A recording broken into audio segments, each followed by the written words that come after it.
Четвер, 30 січня, 2170-й день окупації Криму Росією. У найближчі хвилини про актуальні події дня. Ви дивитеся інформаційний випуск «Заман». Я Олеся Галич. Вітаю вас.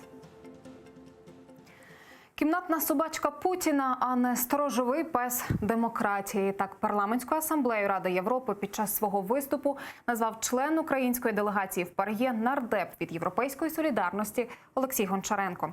Політика обурило вчорашнє рішення асамблеї остаточно повернути Росії усі повноваження.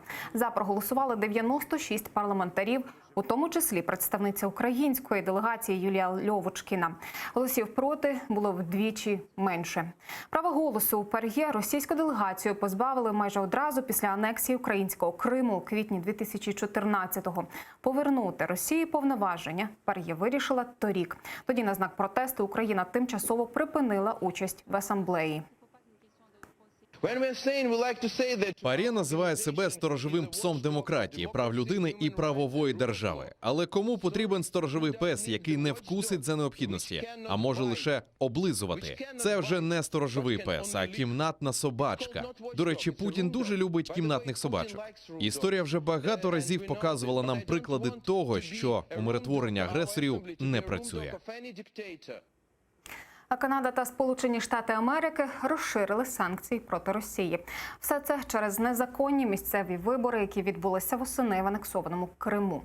Як повідомив міністр закордонних справ Канади Франсуа Філіп Шампань, санкції запровадили проти людей, причетних до проведення так званих виборів. І хоч імен не називають, відомо, що до списку потрапили 6 осіб. У Канаді наголосили, підтримують суверенітет та територіальну цілісність України. Тим часом Вашингтон розширив санкційний список до 8 осіб. Там так званий тимчасовий виконувач обов'язків губернатора Севастополя Михайло Розвожаєв, голова Ради міністрів Криму Юрій Оценюк та сенатор від Севастополя Катерина Алтабаєва. А ще працівники так званого окупаційного ЦВК. Власне, ці люди є і в санкційному списку Євросоюзу. Також під обмеження потрапила транспортна компанія «Гранд Сервіс Експрес», що здійснює діяльність в Криму, та, зокрема, її керівник. Заручників в окупованому Криму буде більше, бо це на руку Росії. Про це заявили аналітики Кримської правозахисної групи. За їх словами, окупанти використовують незаконно затриманих кримчан як елемент тиску на Україну. В обмін на наших заручників вимагають відпустити справжніх вбивць та воєнних злочинців. Минулого року вдалося звільнити 12 кримчан, звітують правозахисники. Натомість на півострові затримано ще майже півсотні людей. Загалом в російських застінках незаконно утримують 91 людину. Переважно це кримські татари. Це утримання заручників, яке російська влада в подальшому буде використовувати чи для обміну, чи звільнення людей, які можуть бути свідками у міжнародних злочинах, воєнних злочинах в Криму. Також для позбавлення санкцій щодо Російської Федерації. І, на жаль, тенденція говорить про те, що кількість таких заручників буде збільшуватися, навіть якщо частина з них буде звільнена в подальшому. 9 ворожих обстрілів, міномети заборонених Мінськом калібрів і 1 поранений український військовий. Такою була минула доба на Донбасі. Найгарячіше було в районі села Оріхове, що на Луганщині. Тут бойовики гатили із мінометів 120-го та 82-го калібру. Новолуганське обстрілювали з гранатометів та великокаліберних кулеметів. Не вщухають обстріли і сьогодні. З протитанкових гранатометів ворог майже годину гатив поблизу Березового. А близько опівдня випустив 8 мін 82-го калібру по наших позиціях неподалік Новотошківського. Крім того, за даними української розвідки, терористи стягують танки та гаубиці ближче до лінії зіткнення. Головне управління розвідки України повідомляє про планову ротацію передових підрозділів з'єднань частин 1-го та 2-го армійських корпусів.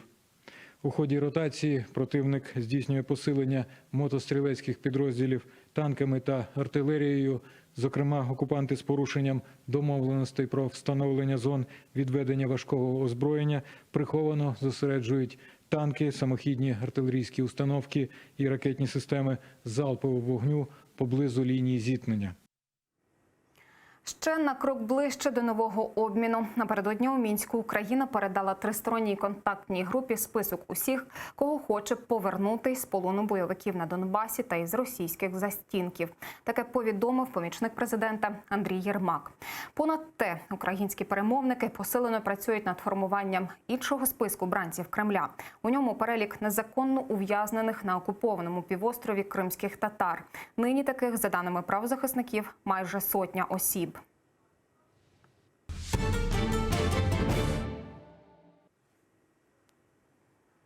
Вищий антикорупційний суд відмовився обирати запобіжний захід Борису Бабіну, колишньому постпреду президента в Криму, бо прокурори не змогли довести обґрунтованість своїх підозр.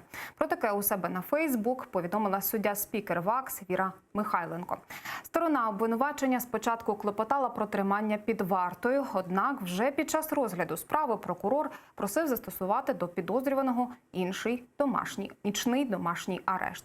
Бориса Бабіна, нагадаю, детективи НАБУ звинуватили у зловживанні владою. Нібито він спільно з топ-чиновниками Міністерства юстиції у 2015-му привласнили 54 мільйони гривень. Кошти нібито виводили через компанію «Золотий мандарин Ойл». Її пов'язують з колишнім нардепом Георгієм Логвинським. Тим часом у столиці розгорівся справжній скандал через плакати, котрі закликають дружити з Росією. 9 бігбордів із написом «Росія – наш стратегічний партнер» і портретом засновника будівельної компанії «Холі Індастріал» Олега Катющенка з'явилися сьогодні вночі одразу у кількох районах Києва. Обурені містяни звернулися до поліції і вже до світанку комунальники прибрали провокативні плакати. В КМДА повідомили, оператори зовнішньої реклами не надавали згоди на розміщення подібних бігбордів, а отже їх повісили незаконно. 3 зловмисників, котрі це зробили, зафіксували камери відеоспостереження. Проти них відкрили кримінальне провадження за статтею «Самоправство» і вже допитали у столичному відділку поліції.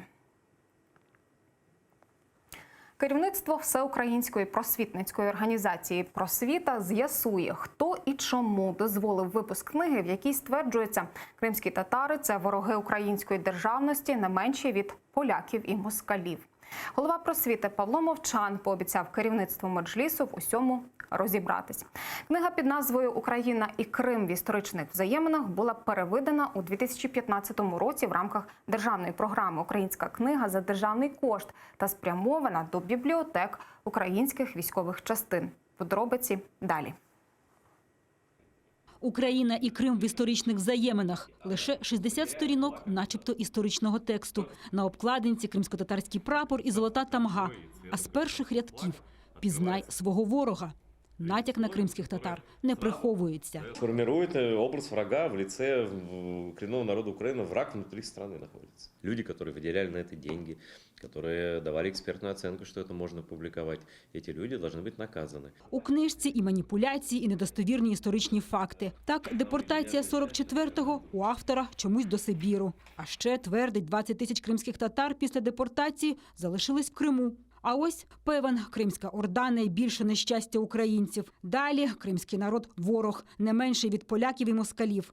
І через кримських татар Україна не могла здобути державну незалежність. Опанування Криму татарами була тою головною причиною, що Україна по нинішній день не змогла закріпити своєї незалежності. Книжку видала Всеукраїнська організація «Просвіта» після анексії Криму Росією у розпал війни з російським агресором в 2015 році. Та ще й за державні кошти. За програмою «Українська книга». 8 тисяч примірників спрямували до військових частин. Оця прикрість, яка сталася, вона просто компрометує такі програми, як «Українська книга». Если это дошло до всей армии, то охвачена вся украинская армия. И в украинской армии люди смотрят и читают. Ага, так это не русские наши враги. Не, вот наш враг, кримський татарин. Повно в книжці іще радянської пропаганди. Як щодо кримських татар, які буцімто слугували німцям під час Другої світової, так і щодо навіть єврейського народу, який начебто готувався захопити Крим. Світова жидівська преса видвигнула сугестію совєтському урядові, щоб утворити на Крим єврейську автономну республіку, бо Сибірський Біробіджан для жидів зазимний. ті речі, які там написані, ну вони, крім того, що вони антиісторичні, вони ще дійсно розпалюють міжетнічну ворожнечу. І не тільки з кримськими татарами. Як така книга вийшла, та ще й в 2015-му, тепер розбиратимуться і в Інституті національної пам'яті, і в просвіті. Голова меджлісу Руфат Чубаров поки сподівається, хтось просто бездумно перевипустив старе лондонське видання української діаспори ще 83-го року. А тоді в СРСР і за кордоном радянський режим вміло нав'язував потрібні йому ідеологію та міфи. Історичні ж документи нищились. Це звичайна совковість, дурість, сірість, непрофесіоналізм. От і все. Але якщо хтось хоче стверджувати, що це хтось навмисно робив, щоб стравити от в такій ситуації два народи, український і кримсько-татарський, в ситуації, коли йде війна, то тоді треба думати, що це просто якась більш глибока мета, не просто таке, знаєте, розповсюдження міфів. То це таке завдання зовнішнього ворога, але я так глибоко ще не думаю. В меджлісі запевнили, наполягатимуть і на вилученні книги з бібліотек, і на детальному розслідуванні, і на пошуку винуватців, а ще на залученні професіоналів з історії кримсько-татарського народу для друку книжок про кримців. Вікторія Бойко, Алі Карімов, Максим Кондратенко, Заман, АТР. Жертвами небезпечного коронавірусу стали вже 170 людей. Інфіковані майже 8 тисяч осіб. За повідомленням українського посольства в Китаї у місті Ухань зараз перебувають 49 українців. Нині увесь світ евакуйовує своїх громадян з ураженого вірусом Китаю. Так, 2 рейси приземлились у Японії, також у США та Австралії.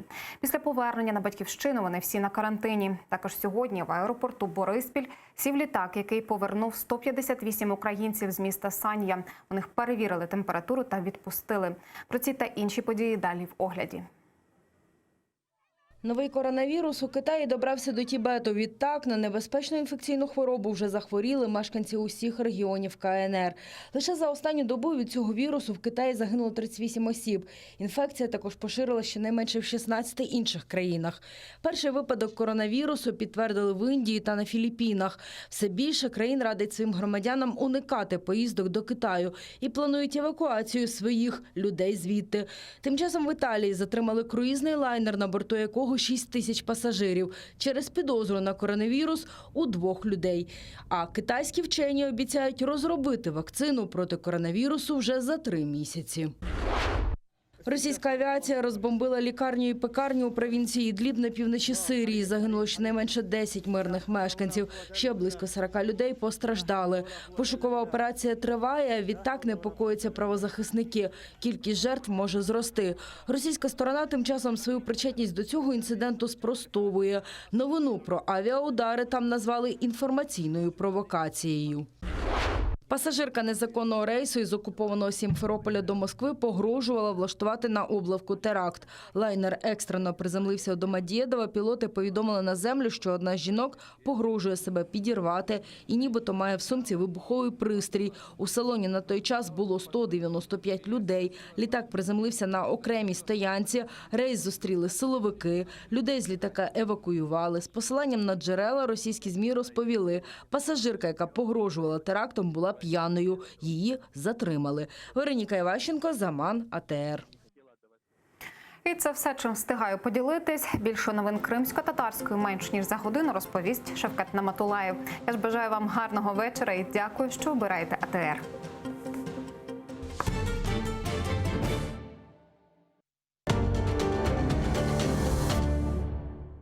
Сьогодні у Прайм Борисов. Олександр Торгун, експерт Українського інституту майбутнього в галузі охорони здоров'я. Новий коронавірус з Китаю. Фейкові новини про епідемію. Які заходи вживає українська влада, щоб берегтися від китайського коронавірусу? Про це і не тільки. Сьогодні о 20-й за Києвом та 21-й за Кримом на телеканалі АТР. Чукча не всегда читатель, а иногда и писатель. Я вот как акын, что вижу, о том и пою. Живем ради эмоций, не только ради денег. Чиновники и силовики считают, что они в стране главные. Друзьям все, врагам закон. Да? Если молчать, то в любом случае будет хуже. Всегда шатает и штормит, но... Как сейчас, например. Да. Репутация сейчас это один не только деньги, но и репутация один из весомейших моментов капитализации любой компании. Сегодня у меня в гостях Александр Соколовский.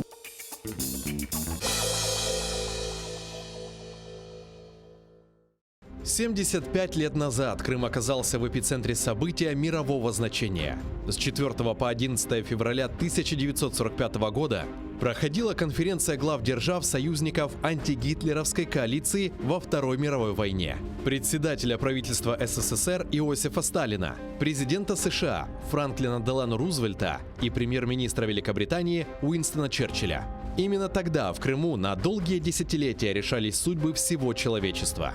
Ялтинская конференция 1945 года. Решения, итоги, последствия. Смотрите в воскресенье, 2 февраля, в 17:30 по Киеву и в 18:30 по Крыму. В программе «Тарикс и Дасы» с Гульнарой Бекировой на телеканале АТР.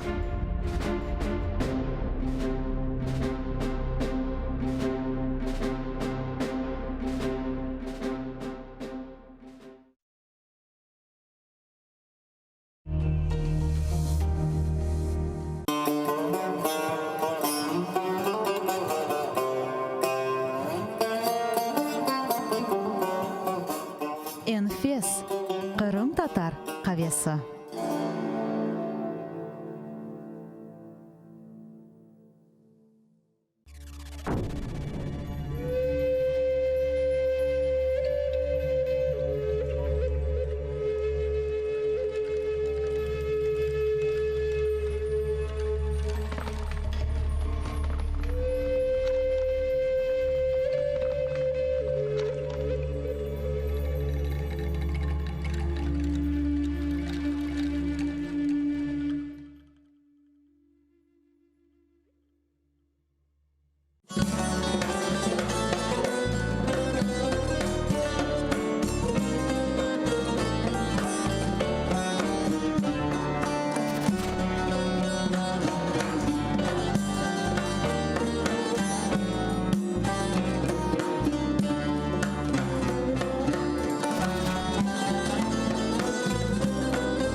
Yaprakları ayak astında.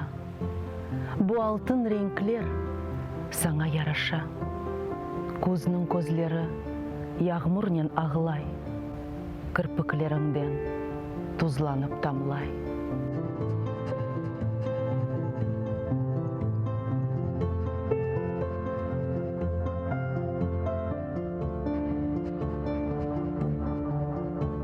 Ne ağlaysın sen?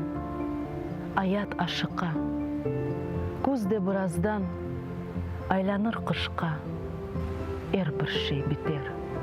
Әр күнің башқа текрарланмайжақ. Омыр ғайырдан ешбір қатасыз башлана алмайжақ.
Селям алейкум, хайрлах шамлар, витаю в эфире телеканала АТР. Вы смотрите информационную программу «Бугунь». Следующие 2 часа в эфире с нашими гостями будем обсуждать самые актуальные новости, которые появились в информационной повестке дня. И в этом блоке с нами народный депутат Украины 8-го созыва Леонід Ємець. Леонід, вітаю вас.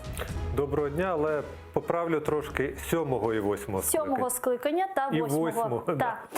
Давайте начнем нашу беседу со следующего информационного сообщения. Российская делегация вернулась в парламентскую ассамблею Совета Европы без каких-либо ограничений или санкций. В составе делегации утверждены также представители аннексированного полуострова. Глава украинской делегации Елизавета Ясько считает, Украине в ассамблее стоит оставаться, но решением своих коллег наша команда недовольна. Більша частина делегатів, навіть дружніх до Росії, вважають, що вона зобов'язана виконувати свої міжнародні зобов'язання. А для цього вона має бути представлена в ПАРЄ, і з нею треба вести діалог. Таку позицію ми чули і в залі засідань, і в комітетах, і на двосторонніх зустрічах. Я не вірю в ефективність такого підходу. Це маніловщина. Утім, рішення про прощення Росії – це вибір більшості делегатів ПАРЄ. Так працює демократична процедура. Це їхній вибір – тримати Росію на короткому повідку. Але і їхня відповідальність – повторювати мантру про діалог з державою-агресором – це шлях в нікуди. Росіяни в ПАРЄ показують, що європейські цінності, права людини, мир і демократія для них – це порожній звук. Вони говорять мовою погроз, ультиматумів і пропаганди. Тим не менш, Росія буде в ПАРЄ. Ми назвали це новою нормальністю. Леонид, как вы считаете, почему мы проиграли в парламентской ассамблее Совета Европы? Почему проиграли такие важные голосования? Ну, очевидний це факт. Україна втрачає в міжнародній підтримці, втрачає, очевидно, тому що не вистачає сьогодні в тих, хто представляє Україну, можливостей тримати позицію наших міжнародних партнерів тією, про яку ми говорили останніх 5-6 років, а саме такою, що базується на європейських принципах, на принципах і нормах міжнародного права. Ну, з мого досвіду можу сказати, ті ж парламентські асамблеї останніх 5 років Росія не залишала жодного дня спроб повернутися в правах, зняти з себе санкції, але у нас достатньо було аргументів, чому цього не має відбутися. Ну, насколько я знаю, разговоры о возвращении российской делегации в ПАСЕ, они еще в 2016 году были, да? Но вот как вы думаете, это проигрыш нашей новой команды, украинской делегации, или же все-таки уже Европа давно не та?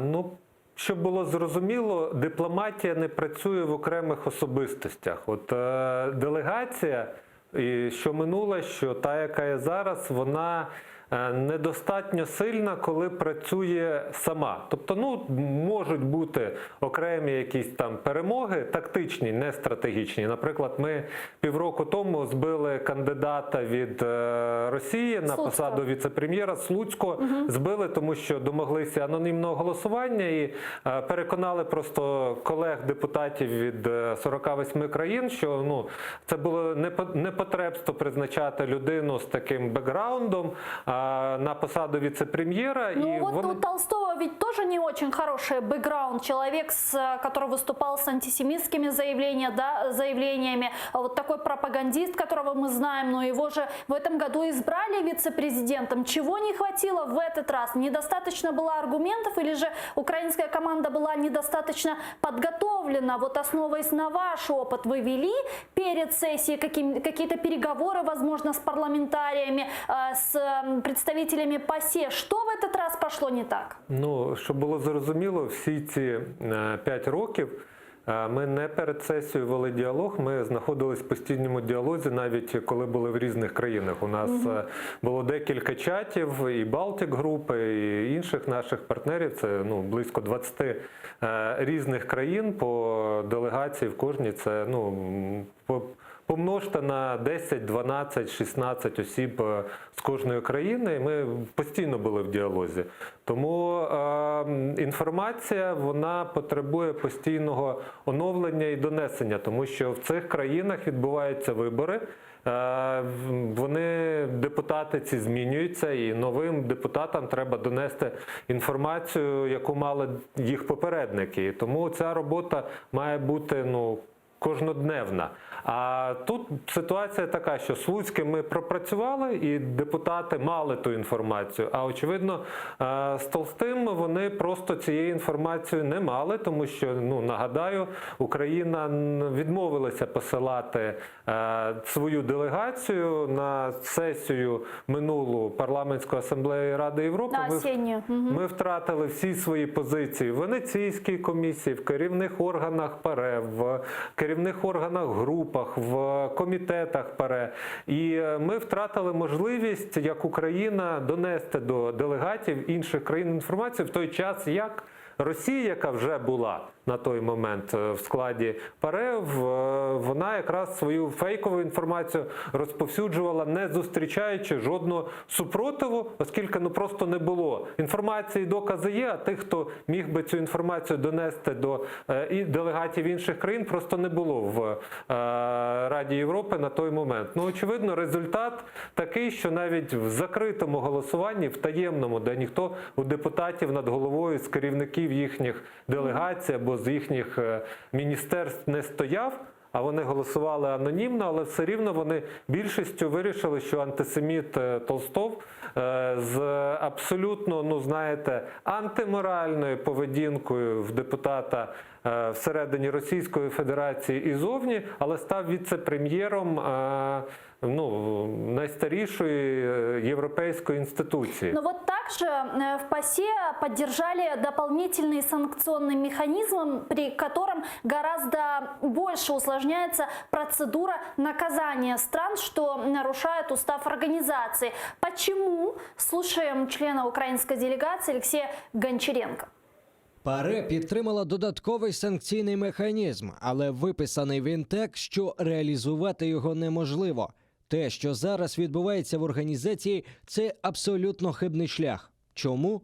Ми говоримо, що приймаємо дієві процедури у відповідь на порушення держави-учасниці її статутних зобов'язань. І одночасно ми робимо ці процедури настільки складними, що на все це потрібно більше 9 місяців. Вибачте, але за цей час можна дитину виносити. ПАРЄ називає себе сторожовим псом демократії, прав людини і правової держави. Але кому потрібен сторожовий пес, який не вкусить за потреби, а може лише облизувати? Це вже не сторожовий пес, а кімнатна собачка. До речі, Путін дуже любить кімнатних собачок.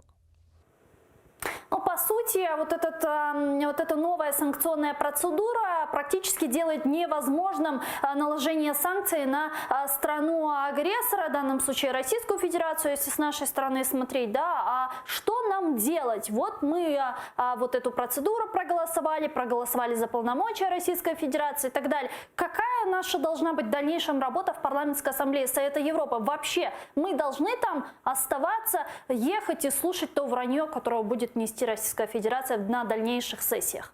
Хороше питання. От знову ж таки повернусь до того, як нам вдавалося 5 років тримати санкції на Росії.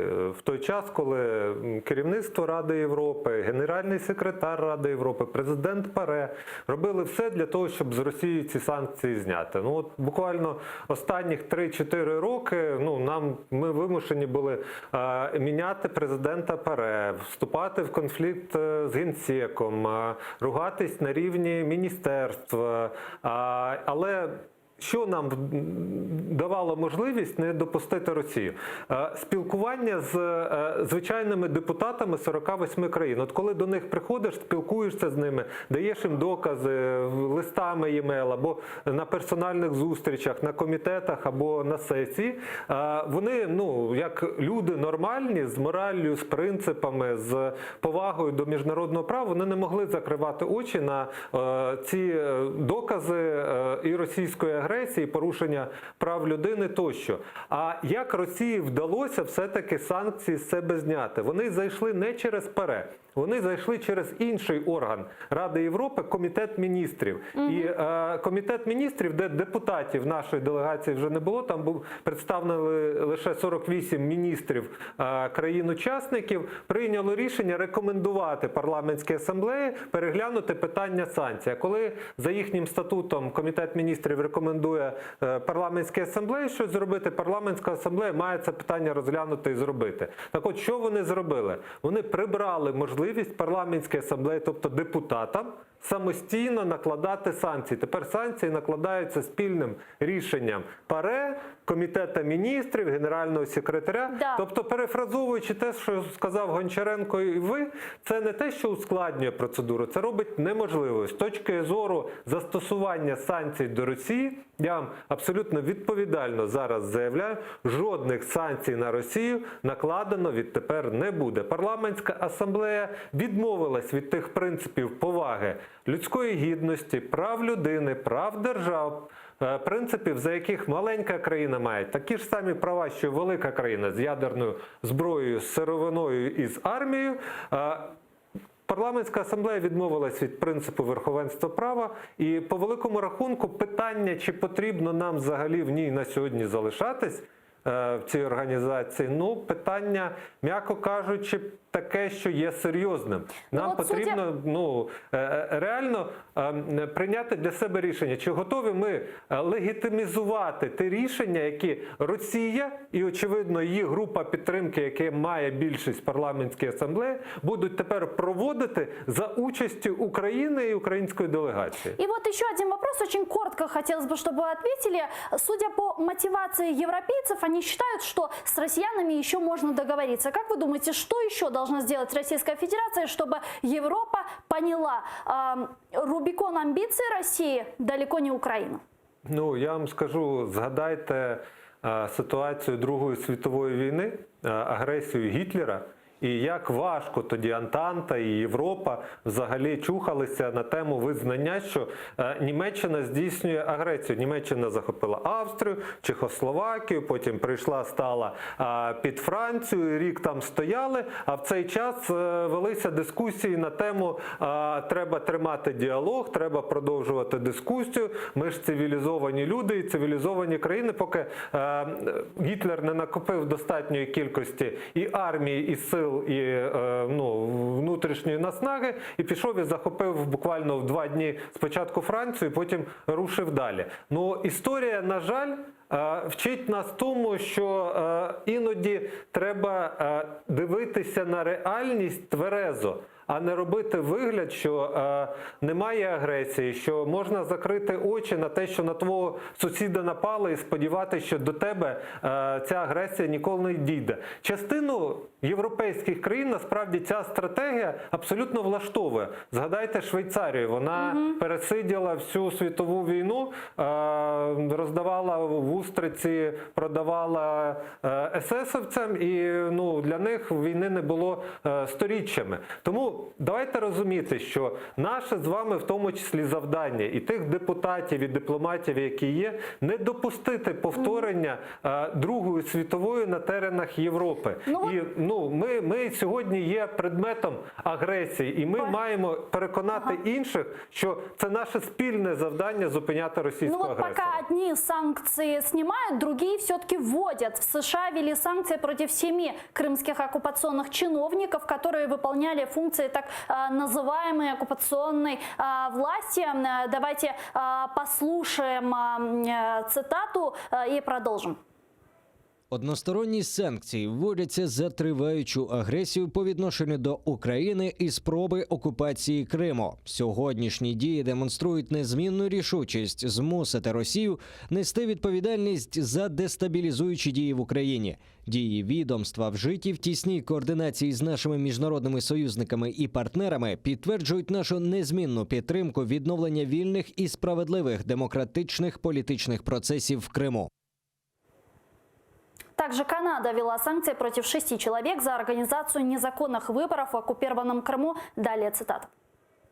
Санкції демонструють, що Канада та її союзники спільно засуджують незаконну анексію Росією Криму та нелегітимні вибори, проведені там минулої осені, а також те, що Канада і світова спільнота готові збільшувати ціну ігнорування міжнародного права та заснованого на правилах міжнародного порядку.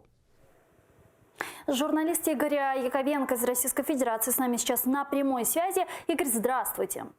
Здравствуйте. Здравствуйте. Вот такие вот санкции Соединенные Штаты Америки и Канада ввели против 7 человек, причастных к незаконным выборам на территории оккупированного Крыма, а также одной железнодорожной компании. Насколько, по-вашему, данные санкции эффективны будут?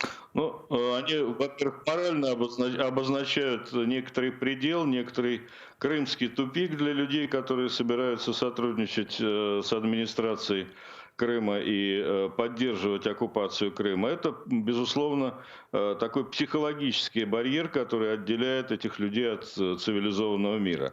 Я не думаю, что все эти люди будут, так сказать, вести какой-то бизнес за рубежом, но, тем не менее, психологически это действует. Ну, что касается вот этой вот железнодорожной компании, которая сама высказала инициативу организовывать перевозки в Крым, то я думаю, что жесткая блокада этой компании скажется на ее капитализации. Это хороший урок для многих предпринимателей в России. Нельзя сотрудничать. То есть токсичность оккупированного Крыма, она демонстрируется достаточно последовательно. В этом смысле Минфин США и Канада действуют достаточно последовательно, в отличие от парламентариев Парламентской ассамблеи Совета Европы.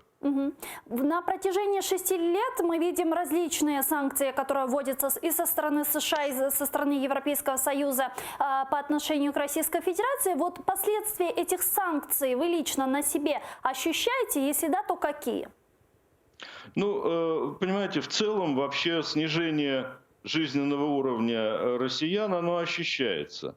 Оно ощущается и повышение цен. Оно ощущается, безусловно, и снижение уровня жизни общего. Это, безусловно, происходит. Но я думаю, что надеяться на то, что вот это медленное удушение российской экономики приведет к ее краху, было бы опрометчиво. Я полагаю, что запас прочности у путинской России, как у любого диктаторского государства, очень большой. Никакой связи между ухудшением положения и ростом протеста активности не существует. А какие санкции, по-вашему, существенно ударили бы по России? Ну, конечно, это блокировка финансовой системы, отключение от SWIFT. Это была бы катастрофа. Я думаю, что эта мера, которая существует как своеобразное экономическое ядерное оружие, оно всегда в запасе у Соединенных Штатов Америки. Ну, хотя мы понимаем, что Соединенные Штаты Америки самостоятельно не могут принять решение об отключении России от SWIFT, но, тем не менее, они могут оказать решающее воздействие. Так что вот это в запасе, это такое экономическое, финансовое, ядерное оружие США. Спасибо большое, Игорь Яковенко. Журналист был с нами на прямой связи. Леонид, а как вы оцениваете введенные санкции Соединенных Штатов Америки и Канады против Российской Федерации? Насколько они существенно повлияют на нее? Ну, дійсно, я згоден, що це, скажімо так, більш презентативні речі, а я вам розкажу про те, як працюють санкції в тих же Сполучених Штатах проти росіян, звичайних, про яких не роблять заяв, не публікують їх прізвища. От я десь на Фейсбуці читав таку слізливу історію одного з росіян, який збирався полетіти в Америку, мав там якусь подорож Діснейлендом, з сім'єю, з дружиною, подав документи на візу, відповідно, а він прийшов і питають, а ви вказали там перелік іноземних країн, в яких ви були, а ви переконані, що ви весь перелік казали? Той каже, да, я точно пам'ятаю, в яких іноземних країнах я був. Йому в візовому центрі показують фоточку з Сімферополя, з Криму, ЮБК, де він там на пляжі, каже, а це ви де? Каже, ну де, в Криму? Вони кажуть, так а Крим – це Україна, ви не вказали, що ви були на території України, ви ввели посольство Сполучених Штатів в Оману, і відповідно вам відмовлено і штампік такий з відмовою про візу. Хоп, і до побачення. І тепер кожен росіянин, який відвідав Крим, стоїть перед дилемою або писати в своєму візовому досьє, що він був в Криму, Україні і знаходився на території іноземної держави, але йому ще потрібно буде пояснити, чи належним чином він пересік кордон Росії і України з використанням всіх процедур перетину кордону з Україною, погранконтроль, перевірка тощо, чи він здійснив порушення, перетнувши кордон незаконно, або здійснив порушення вимог візових, не вказавши інформацію у візовому статусі. Тобто, по кожному росіянину, який відвідає Крим незаконно і не скаже, що Крим – це Україна, йому відмова в візі. Це санкції персональні про росіян, які працюють. Леонид, давайте подключим сейчас к нашей беседе Юрия Яромагаева, главу Центра исследований тоталитарных технологий из Нью-Йорка, Соединенных Штатов Америки. Алло, Юрий, здравствуйте. Здравствуйте, Гульсу. Да, вот мы сейчас обсуждаем новые санкции, которые ввела Соединенные Штаты Америки и Канада по отношению к Российской Федерации, а именно персональные санкции в отношении 7 людей, причастных к незаконным выборам на территории временно оккупированного Крыма. Обсуждаем, насколько существенны и эффективны будут эти санкции в нашей борьбе. Понятно, они последовательные со стороны США, это хороший сигнал, но они эффективны? Я уже говорил много раз, и в том числе на ваших передачах, что санкции эффективны только до тех пор, пока Украина занимает соответствующую позицию и их использует. Санкции не разрешают проблемы. Санкции дают вам передышку и возможность решать свои проблемы и усиливать свою экономическую и военную мощь и отстаивать свои права. Если вы сами этого не делаете, если вы принимаете формулу Штайнмайера, которая фактически принимает все условия Путина, то я, честно говоря, большого смысла всех этих санкций не вижу, потому что вы готовы отдать Путину все, что он хочет в Восточной Украине, по крайней мере. И на этом все кончается. Постепенно санкции начнут снимать после того, как все это будет разрешено. Но смотря о каких санкциях мы говорим, мы вот сейчас разговаривали с журналистом из Российской Федерации, с Яковенком, вот он говорит, что если бы санкции были более радикальные, там, из серии отключения SWIFT, то они как раз-таки и повлияли, и, возможно, изменили бы ситуацию. Вы не согласны? Сами по себе нет. Все зависит в первую очередь от Украины. Безусловно, санкции влияют, и санкции влияют очень сильно. Но если Украина не займет жесткую позицию и не откажется идти на компромиссы, и не скажет четко и ясно, что она сама и только сама будет решать внутренние проблемы своего государственного устройства, которые включают как Восточную Украину, так и Крым, то эти санкции, так же как поддержка оружием, так и все остальное, они не будут иметь того эффекта, который они могли бы иметь. Америка и Европа западная свое дело в большой степени делают. Я считаю, что сейчас главный вопрос о самой Украине, и чтобы она отказалась от всех компромиссов по поводу Восточной Украины, которые влияют также на ее позицию по вопросе Крыма. Потому что если Путин видит, что Украина готова принять все его условия по поводу Восточной Украины, он фактически видит, что Украина не будет отстаивать жестко своих позиций, и это распространяется на все вопросы, в том числе и вопросы Крыма. А как вы оцениваете американскую поддержку в нынешней сейчас ситуации по отношению к нашей стране, учитывая, что, насколько я знаю, сейчас идут слушания по процедуре импичмента Трампа? Как там сейчас на нас смотрят? Вы стали более знаменитыми, хотя я не уверен, что эта знаменитость вам сильно помогает, но, в общем, позиция в отношении Украины не меняется. Как я уже говорил, во-первых, это не только позиция Трампа, это позиция Конгресса и Сената, которая почти единогласная в пользу поддержки Украины. Но, как вы видите, вот прямо сейчас в ходе этого процесса импичмента Минфин Америки объявил вот эти дополнительные санкции. То есть со стороны Америки нет и со стороны Западной Европы. Ну, то есть вы считаете, как вы знаете, вы считаете эту поддержку достаточной для страны, которая подписала Будапештский меморандум и гарантировала Украине ее территориальную целостность? Я считаю, что можно сделать со стороны Запада больше. Но Запад за вас не может решить все ваши проблемы. Запад может вас поддерживать и вам помогать, но решать за вас все эти проблемы он не будет. И я еще раз говорю, что в первую очередь это зависит от твердой позиции Украины. Потому что если Украина сама будет идти на такие компромиссы и фактически капитуляции по поводу Восточной Европы, то в конце концов и Запад скажет, ну а что, они с Путиным договорились, все нормально, зачем дальше эти санкции вводить? Ну, Чем то есть, получается, Украина мы в свое время главный зря фактор... отказались от ядерного оружия, правильно? Рассчитывая на помощь западных стран. Я не уверен, что вы зря от него отказались. Я не уверен, что даже имея ядерное оружие, вы точно так же не сдали бы Крым, как вы его сдали. Понимаете? И в конце концов вопрос не в ядерном оружии, вопрос в твердости позиции Украины.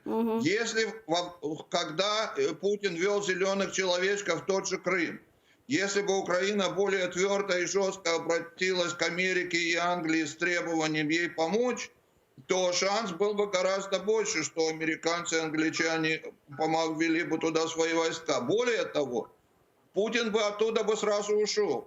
Он вел специально зеленых человечков на тот случай, если Америка и Англия покажут хоть какое-то сопротивление, чтобы сказать, там российских войск вообще не было.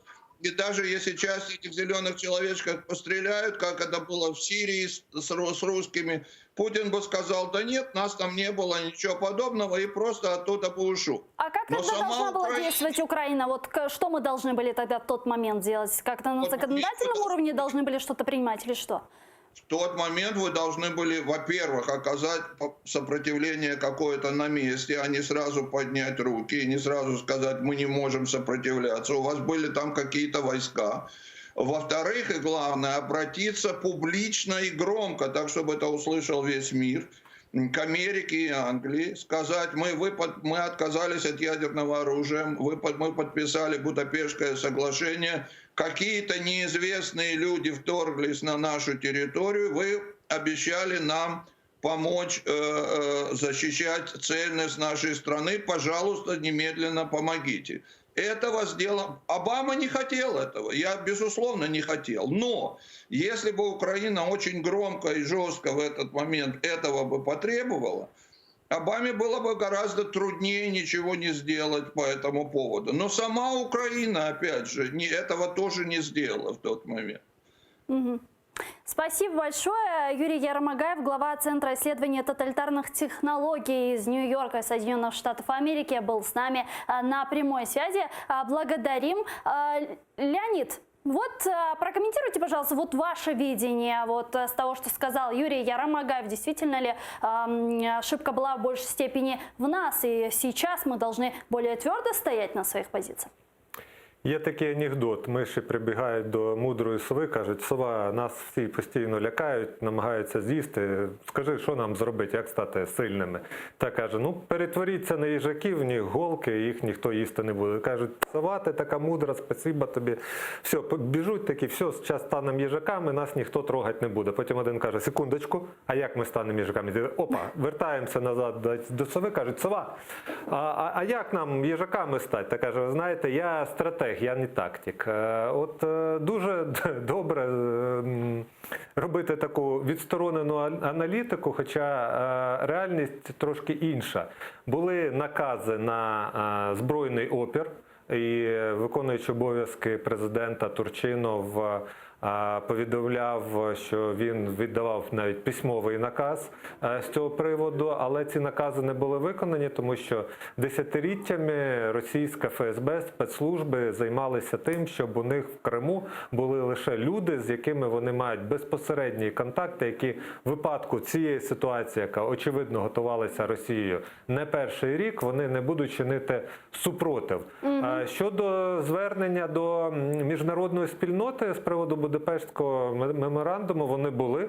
І на ці заяви ми отримали відповідь і від Сполучених Штатів, і від Росії, що меморандум вони трактують трошки інакше, ніж тоді, коли його підписали. Він не є обов'язковим до виконання, і, відповідно, ніякої збройної допомоги Україна не отримає на той момент. Україна зверталась і кричала по всіх, куди могла звернутися, але нагадаю, що Грузія, яка перед цим отримала російську агресію у вигляді літаків над столицею, не отримала теж жодної допомоги від країн, які обіцяли їй допомагати і захищати. Тому для України є бути впевненими в тому, що ми отримаємо допомогу союзників військового, це лише стати членом Альянсу НАТО або сподіватись на власні сили. Европейский Союз обеспокоен фактами милитаризации Крыма. Такое заявление зачитали на форуме ОБСЕ. Давайте послушаем фрагмент и продолжим. Ми продовжуємо висловлювати глибоку занепокоєність з приводу триваючої широкомасштабної мілітаризації Кримського півострова Росією, що впливає на безпекову ситуацію в Чорноморському регіоні та за його межами. Дмитрий Снегирев, глава громадской инициативы «Право-справа» с нами сейчас на прямой связи. Дмитрий, здравствуйте. Добрый вечер. Очень коротко хотелось бы услышать ваш комментарий. Вот такое заявление от ОБСЕ сейчас услышали. Окей, обеспокоены, мы это уже слышим лет 6. Но почему бы ОБСЕ не отправить тогда в Крым мониторинговую миссию? Что им мешает? Ви знаєте, ОБСЄ і, власне, Україна, НАТО фактично зв'язані руки. І зв'язані руки, як це не парадоксально, сама Україна. Йдеться про те, що, власне, згідно міждержавного договору між Україною і Російською Федерацією, акваторія Азовського моря є виключно внутрішнім морем двох держав. Відповідно, присутність іноземних суден і третіх держав, тим більше військових, за згодою однієї зі сторін. Власне, країни Заходу і країни НАТО в першу чергу можуть висловлювати тільки глибоку занепокоєність і стурбованість, але не конкретні кроки у вигляді військової присутності в акваторії Азовського моря задля забезпечення судноплавства, в першу чергу цивільних суден. І друге, погодьтеся, в той час, коли навіть російська війна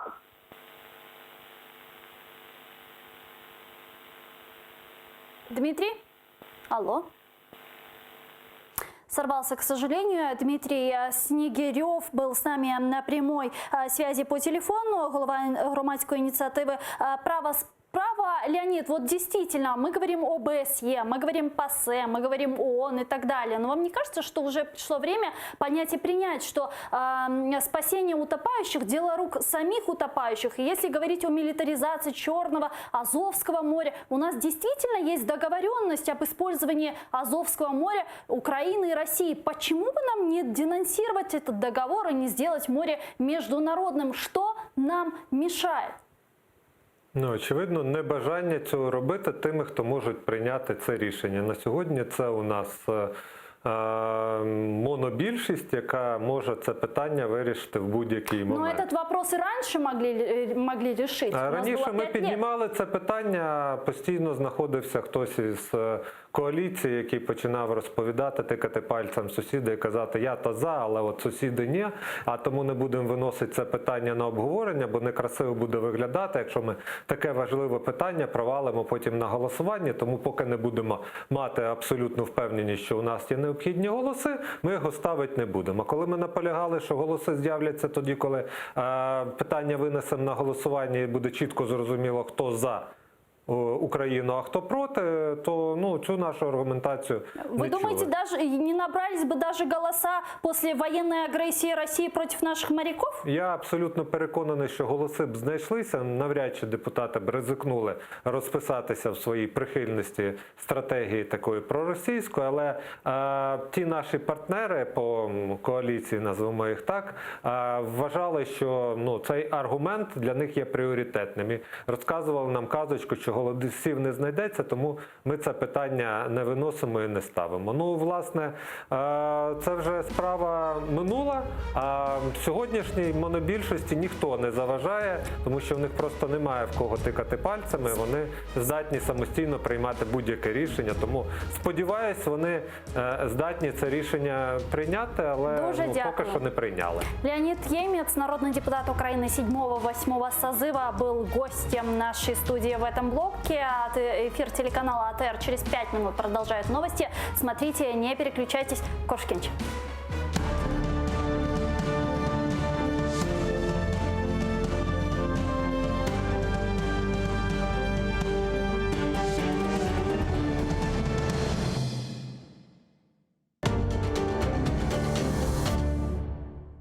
Сьогодні у Прайм Борисов Олександр Торгун, експерт Українського інституту майбутнього в галузі охорони здоров'я. Новий коронавірус з Китаю, фейкові новини про епідемію. Які заходи вживає українська влада, щоб берегтися від китайського коронавірусу?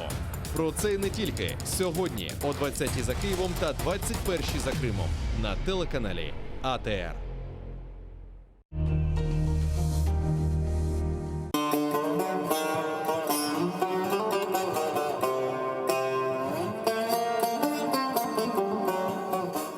Энфес – Кырым-татар кавесы.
Сазым теле сөйлесін кенді дердіні, имлеген жүрегімнің хасеветіні, кечмішлер рухларыны, көз яшларыны, халқымыздың соңы yok қайғыларыны.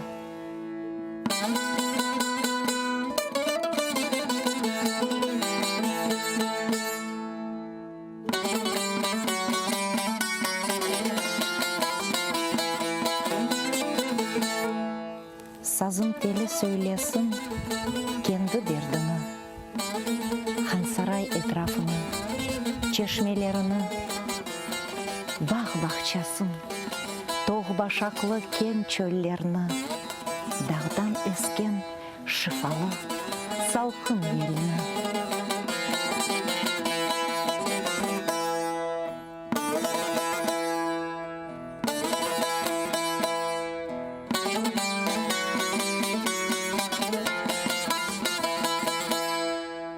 Karadeniz dalgasını söylesin sazım.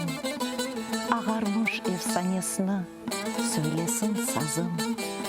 Cemiler minaresini söylesin sazım. Aşık Ömer Kerimlerle söylesin sazım.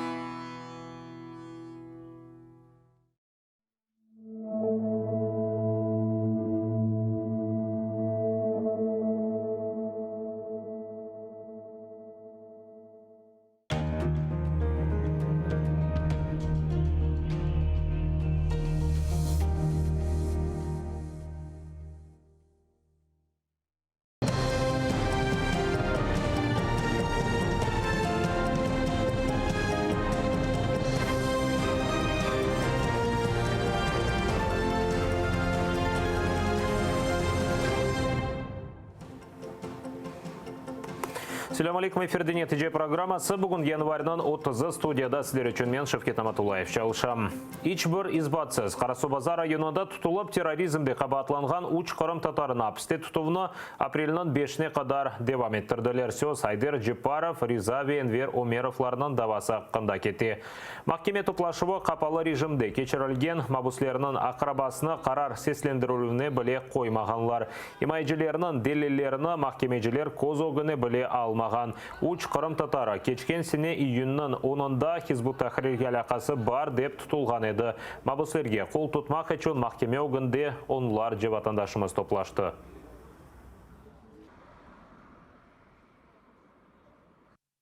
Их обвиняет безвинно, потому что они виноваты. Естественно, безвинного человека просто так обвинить невозможно. И за это они готовят какие-то материалы, и каждый раз, как угодно следствию, они продлевают это все. Но я так думаю, что справедливость восторжествует. Иншалла, когда бы оно ни было, все равно все узнают, да, что эти люди не виноваты. Milletimizin ballarının doğru yolda olganlarına eminiz ve onlara destek vermek için toplandık. Allah'tan yalvarırız ki bu evlatlar tez vakitte bu zindanlardan çıkıp o evlatlarından kavuşup serbest yaşamaya Allah nasip eylesin. Kaç yılın içinde keçken mahkemelerini korup elbette bulardan rahım kıdırmayım, lakin bütün ümitlerimiz Allah'kadır. Bu sonu olur inşallah.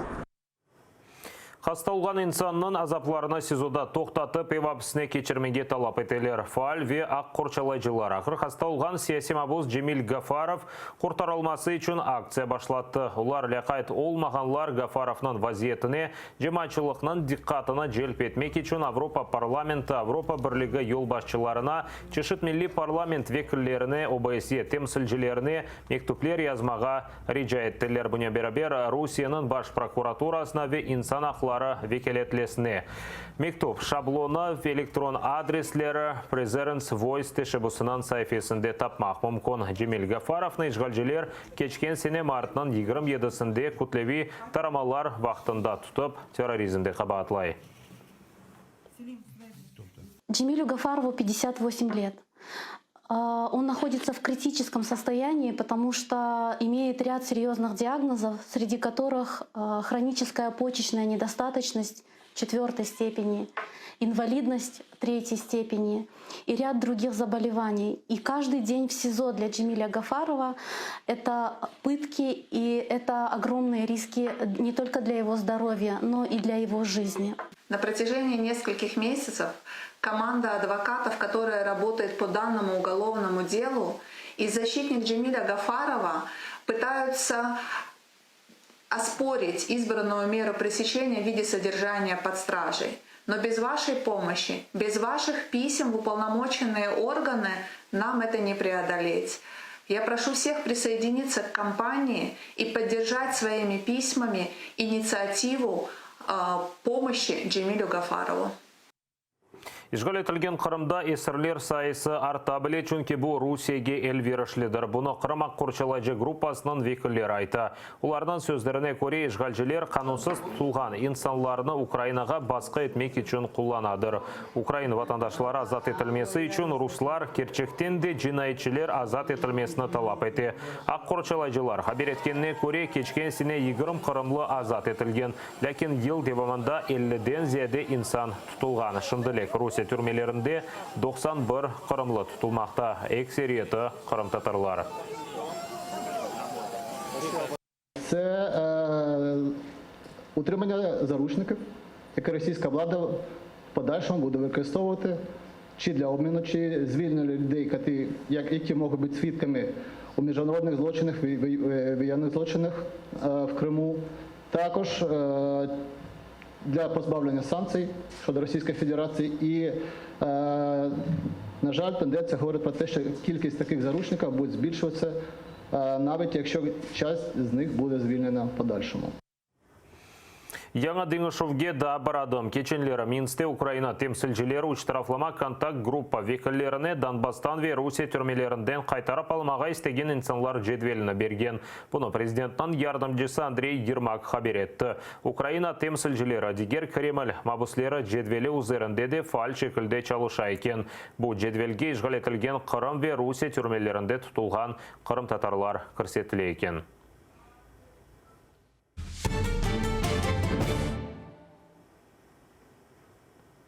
Демократияны қоршалаған көпек дегілде Путиннің ев көпечігі. Бұл Европа Шурасының парламент ассамблеясында Украина темсілжісі Алексей Гончаренко қайдетті. Сәсетшіні ассамблеяның Русияның қайтармақ үшін түневінкі қарары ачуландырды. Бұл қарар үшін 96 депутат қол тұтты. Бұл сырада Украина темсілжісі Юлия Левочкина да бар еді. Қаршы олғанларының рейлері екі кере аз еді. Пареде Русия иетіні Қырым işгалінден сон рей беру фаққандан марум еткен еділер. ПАРЄ називає себе сторожовим псом демократії, прав людини і правової держави. Але кому потрібен сторожовий пес, який не вкусить за необхідності, а може лише облизувати? Це вже не сторожовий пес, а кімнатна собачка. До речі, Путін дуже любить кімнатних собачок. Історія вже багато разів показувала нам приклади того, що умиротворення агресорів не працює. Минск анlaşmalары ясақ еткен селянен 9 дұшман атышывы бір яраланған Украин арбии. Кечкен күн Донбаста бойлы кечті. Луганск yönelişінде дұшман күчлері бойы калибрлы майын атыжылар қолланған. Атышывылар бүгінде тоқтатылмай. Березовская жибарында жинайетчілер бір саат девамында танқа қаршы ракеталарнен ұжым еткен. Оғыз штабы хабер еткеніне көре террористлер жебе сызығына танк ве гаубицаларына яқынлаштыры башлаған. Головне управління розвідки України повідомляє про планову ротацію передових підрозділів з'єднань частин 1 та 2 армійських корпусів. У ході ротації противник здійснює посилення мотострілецьких підрозділів танками та артилерією. Зокрема, окупанти з порушенням домовленостей про встановлення зон відведення важкого озброєння приховано зосереджують танки, самохідні артилерійські установки і ракетні системи залпового вогню поблизу лінії зіткнення. Просвита бұтын Украина Марив тешкілеті Қырым татарларына қаретлеген китап бастырылмасына кім рұқсет бергені тешкіре. Анда есе Қырым татарлар, полониялылар ве маскалерден де біле аз дұшман дегел деп фікір үрсетілі. Просвитаның елбашысы Павел Мовчан меджлис елбашчылығына меселені огреніп чезмегей шандырды. Украина и Крым в исторических взаимоотношениях китабы 2015 сенесі девлет парасына ғайрыдан бастырылған. Украина арби полюклеріне тарқатылған. Украина ве Кырым тарихи мунасибетлерди адлы сөзде тарихи китап алтмыш сайфидени барет. Onun жылтында Кырым татар байрағы ве тамға көстереле, ама бірінші сатырлардан өз душманны был язысындан сон Кырым татарлар көзде тутула. Формирует образ врага в лице коренного народа Украины, враг внутри страны находится. Люди, которые выделяли на это деньги, которые давали экспертную оценку, что это можно публиковать, эти люди должны быть наказаны. Опанування Криму татарами була тою головною причиною, що Україна по нинішній день не змогла закріпити своєї незалежності. Бу китапны 2015 сенесі Кырым işgal etilgen son butun Ukrayn просвита тешкилаты шыратты. Bundan da gары devlet parasına Ukrayn kitabı деген программа çerçevesinde 8.000 nusxa arbi kısımlarga yolanılgan. Оця прикрість, яка сталася, вона просто компрометує такі програми, як «Українська книга». Если это дошло до всей армии, то охвачена вся украинская армия. И в украинской армии люди смотрят и читают. Ага, так это не русские наши враги. Не, вот наш враг, крымский татарин. Бу китап Советлер zamanında Kırım Tatarlarga karşı olgan teşvikatlar nende tolu, hem ikinci Janченкінде sanki dersin немселернен işbirlik yapkan Kırım Tatarlar, hem de Kırımны zapt etmege hazırlagan Yehudiler hakkında satırlar бар. Світова жидівська преса видвигнула сугестію совєтському урядові, щоб утворити на Крим Єврейську автономну республіку, бо Сибірський Біробіджан для жидів зазимний. Ті речі, які там написані, вони, крім того, що вони антиісторичні, вони ще дійсно розпалюють міжетнічну ворожнечу, і не тільки з кримськими татарами. Böyle kitap 2015 senesi nasıl derçetilgenini şimdi hem Milli Hatıra İnstitutu'nda hem de Prasvita'da öğrenecekler. Meclis reisi Rifat Çubarov bir kimse Ukrayn diasporası da 1983 senesi London'da yazgan neşrini tuşunmayıp yanıdan çıkargandır dep umut etti. O vakitları hem Sovet Birliği'nde hem de memleketinin dışında Sovet rejimi ona gerekli mevküre ve uydurulgan tarihi faktlar tarqataydı. Gerçek tarihi vesikalar ise yok edileydi. Це звичайна совковість, дурість, сірість, непрофесіоналізм. От і все. Але якщо хтось хоче стверджувати, що це хтось навмисно робив, щоб стравити от в такій ситуації два народи, український і кримсько-татарський, в ситуації, коли йде війна, то тоді треба думати, що це просто якась більш глибока мета, не просто таке, знаєте, розповсюдження міфів. То це таке завдання зовнішнього ворога, але я так глибоко ще не думаю. Bu kitaplar kitaphanelerden alınıp tetkik ötkerilmesini ve bütün kabahatlılar belgelenmesini alap edecekler dep ışandıralar. Bundan gari Kırımlılar hakkında hakkı malumatnin kitaplarını neşir etmek için Kırım Tatar tarihi boyunca mütehassıslarını celp edecekler. Viktoria Boyka, Ali Karimov, Maksim Kondratenko, Zaman, ATR. 170 insan tehlikeli koronavirus kurbanı oldu. Tahminen 8.000 adam hastalandı. Қытайдaki Ukrayna elçiligi bildirgenine göre Uhan şehrinde 49 Ukrayn vatandaşı bulunmakta. Şimdi bütün dünya virusqa uğragan Қытайдан öz vatandaşlarını tahliye etti. Yaponiya, Amerika Birleşken Devletleri ve Avstraliya öz vatandaşlarını endi qaytardı. Vatanga qaytkan son yolcularının epasını karantinge hastahanege yatkızalar. Tafsilatlıca lehqamızda seyretiniz.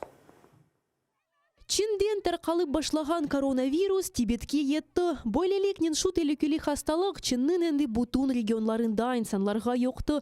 Tek sonki gün içinde bu virus sebebinden 38 adam helak oldu. Bundan gari yokunç en az 16 başka memleketke tarqaldı. Koronavirus'nın birinci hastalığanları Hindistan'da ve Filipinler'de kaydetilgen. Daha çok memleket öz vatandaşlarını Çin'ge seyahatlardan vazgeçmege çağıra. Aynı vakitte İtalya'da 2 insanda koronavirus elementleri olğanı için 6.000 yolcu ile kruiz gemisini toxtattılar. Çin alimleri ise endi 3 aydan koronavirus'a karşı ilaç tapacaklarını işandıra. Rusiya aviatsiyası Suriye şimalindeki İdlib şehrinde hastahane ve fırınhaneni bombalap yok etti. En az 10 yerli sakin helak oldu. Da tahmin 40 adam zarar gördü. Kadarıcı operatsiya devam etti, lakin oku koruyucular rahatsızlana, kurbanlarının sayısı artabili. Rusiya tarafı şu vakağa öz alakasını tanımay, aviadarbeleri hakkında malumatqa sahte deyler. İşgal etilgen Akmesjidten Moskvaga kanunsuz seferinin yolcusu terakt yaparım dep korkuzgan. Laynera jile sureti Domodedovo limanında kondu. Pilotlar kadınlarının biri özünü patlatmağa işindırganını bildirdi. Sanki dersin onun çantasında patlayıcı alet var. O vakit salonda 195 adam bulunaydı. Uçak ayrı turakta kondu. Uçakны kuvvetçiler karşılap insanlarını tahliye etti. Rusiya kütlevi haber vasıtaları bildirgenine göre kadın sarhoş eken, onu yakaladılar. Veronika Ivashchenko, Zaman, ATR. Бұда қада нетеже программасы сонына етепіңізге қайырлы ақшамлар тілейім. Атырден есе айырылмаңыз көрішкенже.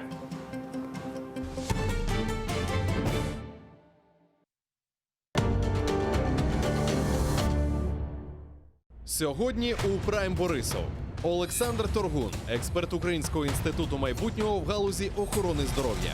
Новий коронавірус з Китаю. Фейкові новини про епідемію. Які заходи вживає українська влада, щоб берегтися від китайського коронавірусу?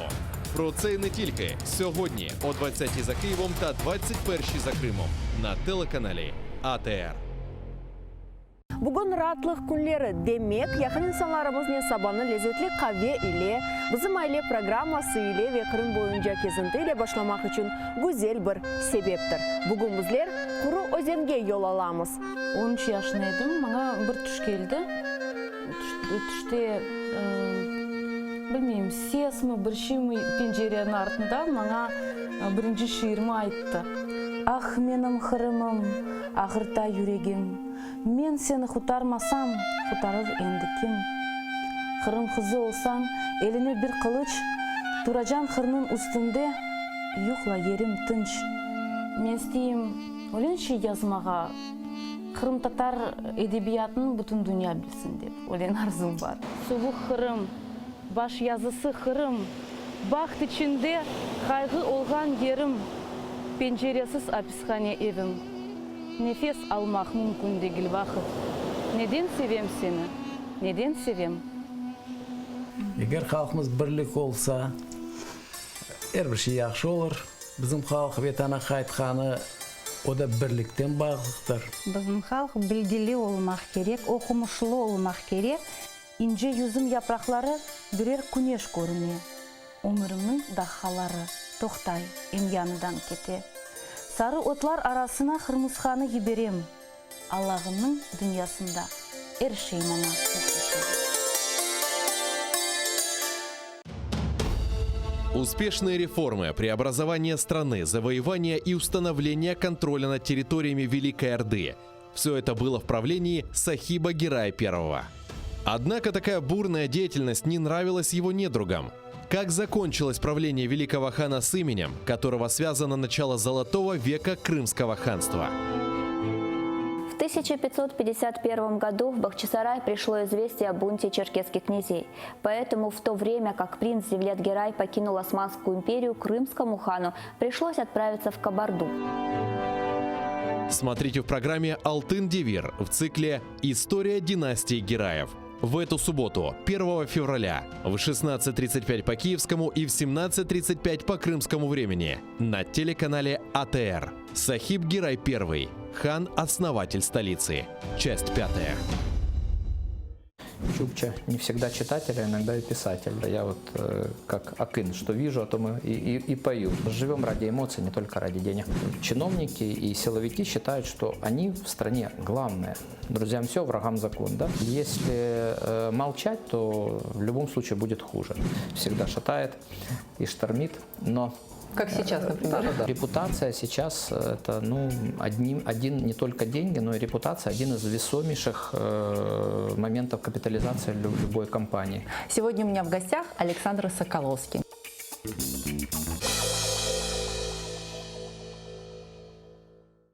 75 лет назад Крым оказался в эпицентре события мирового значения. С 4 по 11 февраля 1945 года проходила конференция глав держав союзников антигитлеровской коалиции во Второй мировой войне. Председателя правительства СССР Иосифа Сталина, президента США Франклина Делано Рузвельта и премьер-министра Великобритании Уинстона Черчилля. Именно тогда в Крыму на долгие десятилетия решались судьбы всего человечества. Ялтинская конференция 1945 года. Решения, итоги, последствия. Смотрите в воскресенье, 2 февраля, в 17:30 по Киеву и в 18:30 по Крыму. В программе «Тарих Седасы» с Гульнарой Бекировой на телеканале АТР.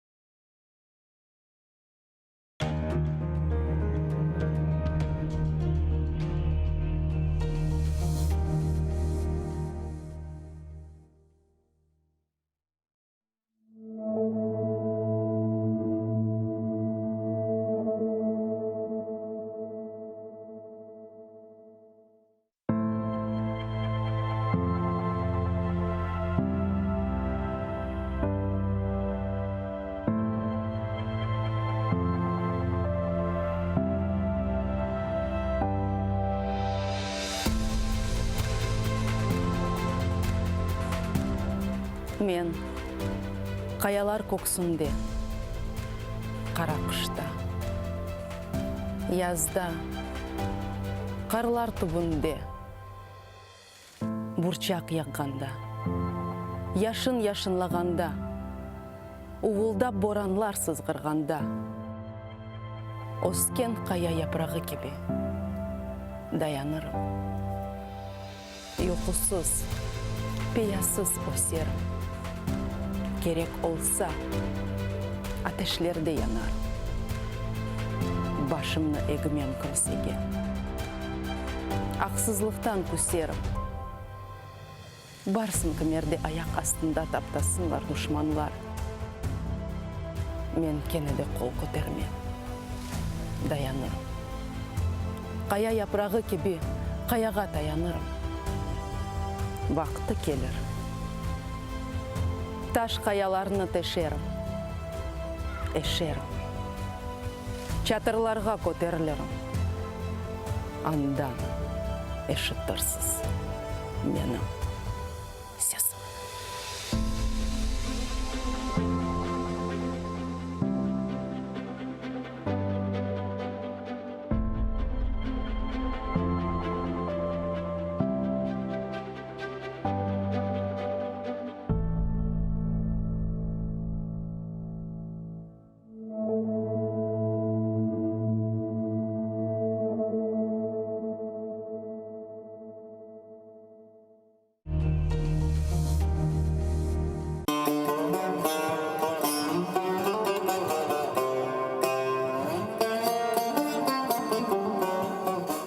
Энфес.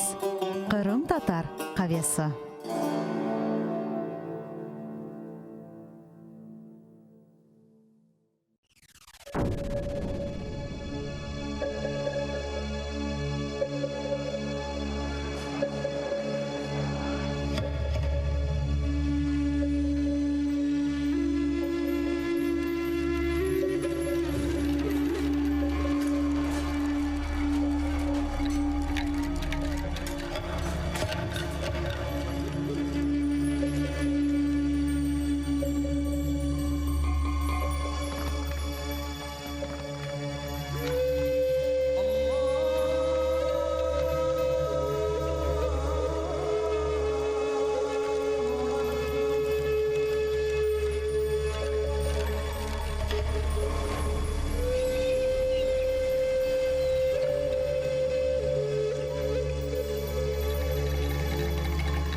Хаджи Герай Қырым ханлығыны тізгенде 29 yaşında еді. Тахминен 350 ел девамында Қырым ханлығы девлет оларақ үкім сүрді.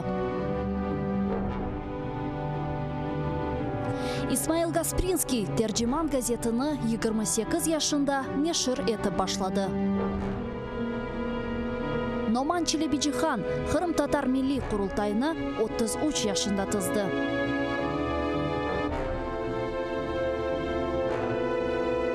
Бекир Чобанзаде 27 yaşında профессор olarak Латин әліпбесini Түрки devletlerге teşviqat etті. Шайыр Амди Герайбай 29 yaşında milletçilikte qabatlanıp, Moskvada Butyrka hapisxanesinde vahşice öldürüldü. Аметхан Султан бірінші кере қараманлықны 23 yaşында қазанды, 25 yaşында есе 2 дефа қараман oldu. Муса Мамуд 1978 senesi hakimiyetке қаршы isyan етіп, озыны яқты, milli meşal oldu. Айше Сетмуратова 27 yaşında adalet күрешіне кірішті ve bütün ömrünü Kırım Tatar milli hareketine bağışladı. Genç ve yaşlar, fedakarlık ve kahramanlık için kureş meydanı açıktır.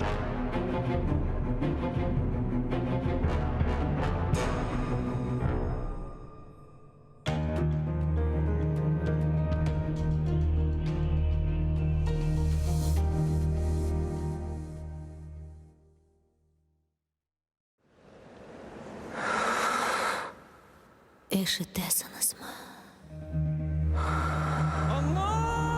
Meni hata unuttunuz mu?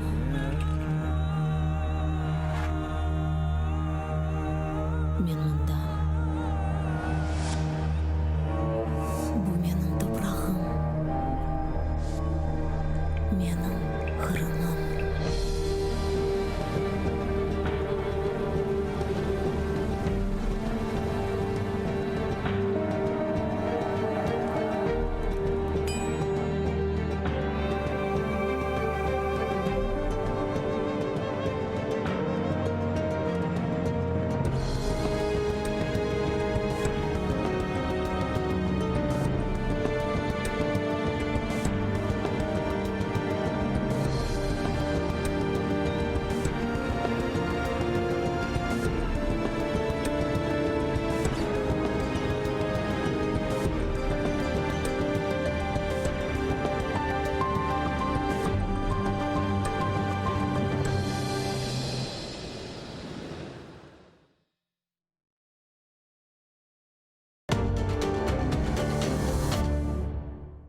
Сьогодні у Прайм Борисов Олександр Торгун, експерт Українського інституту майбутнього в галузі охорони здоров'я. Новий коронавірус з Китаю, фейкові новини про епідемію. Які заходи вживає українська влада, щоб берегтися від китайського коронавірусу? Про це й не тільки сьогодні о 20-й за Києвом та 21-й за Кримом на телеканалі АТР. Бүгін ратлық күнлері демек, яқын инсанларымыз не сабаны лезетлі қаве иле, бізім айле программасы иле ве Қырым бойынша кезінті иле башламақ үшін güzel бір себептір. Бүгін біздер құру өзенге yol аламыз. 13 yaşındaydım, bana bir tuş geldi. Tuşte, bilmeyeyim, ses mi, bir şey mi pencerenin ardında bana birinci şiirimi ayttı. Ah menim Kırımım, ağırta yüregim. Men seni xutarmasam, xutarır endi kim? Kırım kızı olsam, eline bir kılıç, duracan kırının üstünde, yuhla yerim tınç. Men isteyim, ölen şey yazmağa, Kırım Tatar edebiyatını bütün dünya bilsin dep, ölen arzum var. Soğuk Kırım, baş yazısı Kırım, baxt içinde kaygı olgan yerim, penceresiz hapishane evim. Nefes almak mümkün değil vakit. Neden sevem seni? Neden sevem? Eğer halkımız birlik olsa, her bir şey yaxşı olur. Bizim halk vatana qaytqаны o da birlikten bağlıdır. Bizim halk bilgili olmak gerek, okumuşlu olmak gerek. İnce yüzüm yaprakları birer güneş görünüyor. Ömrümün dahaları toktay, yanıdan kete. Sarı otlar arasına Hırmızxanı giberem. Allah'ımın dünyasında her şey bana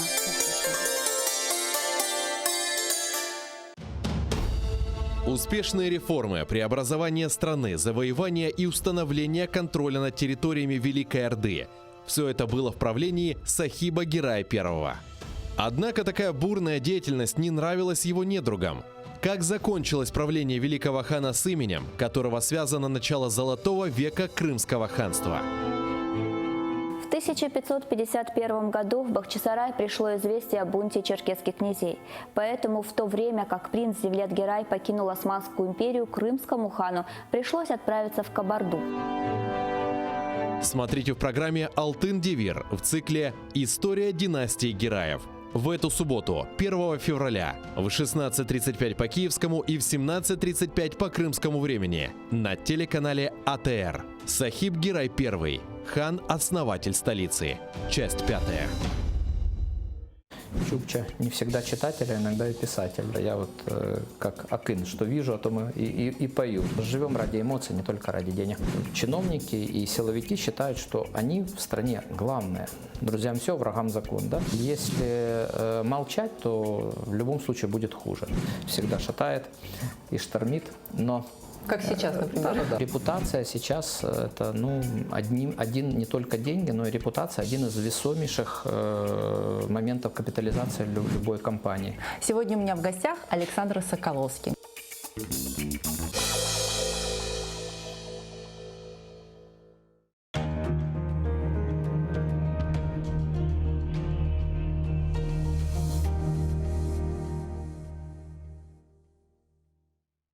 На вас.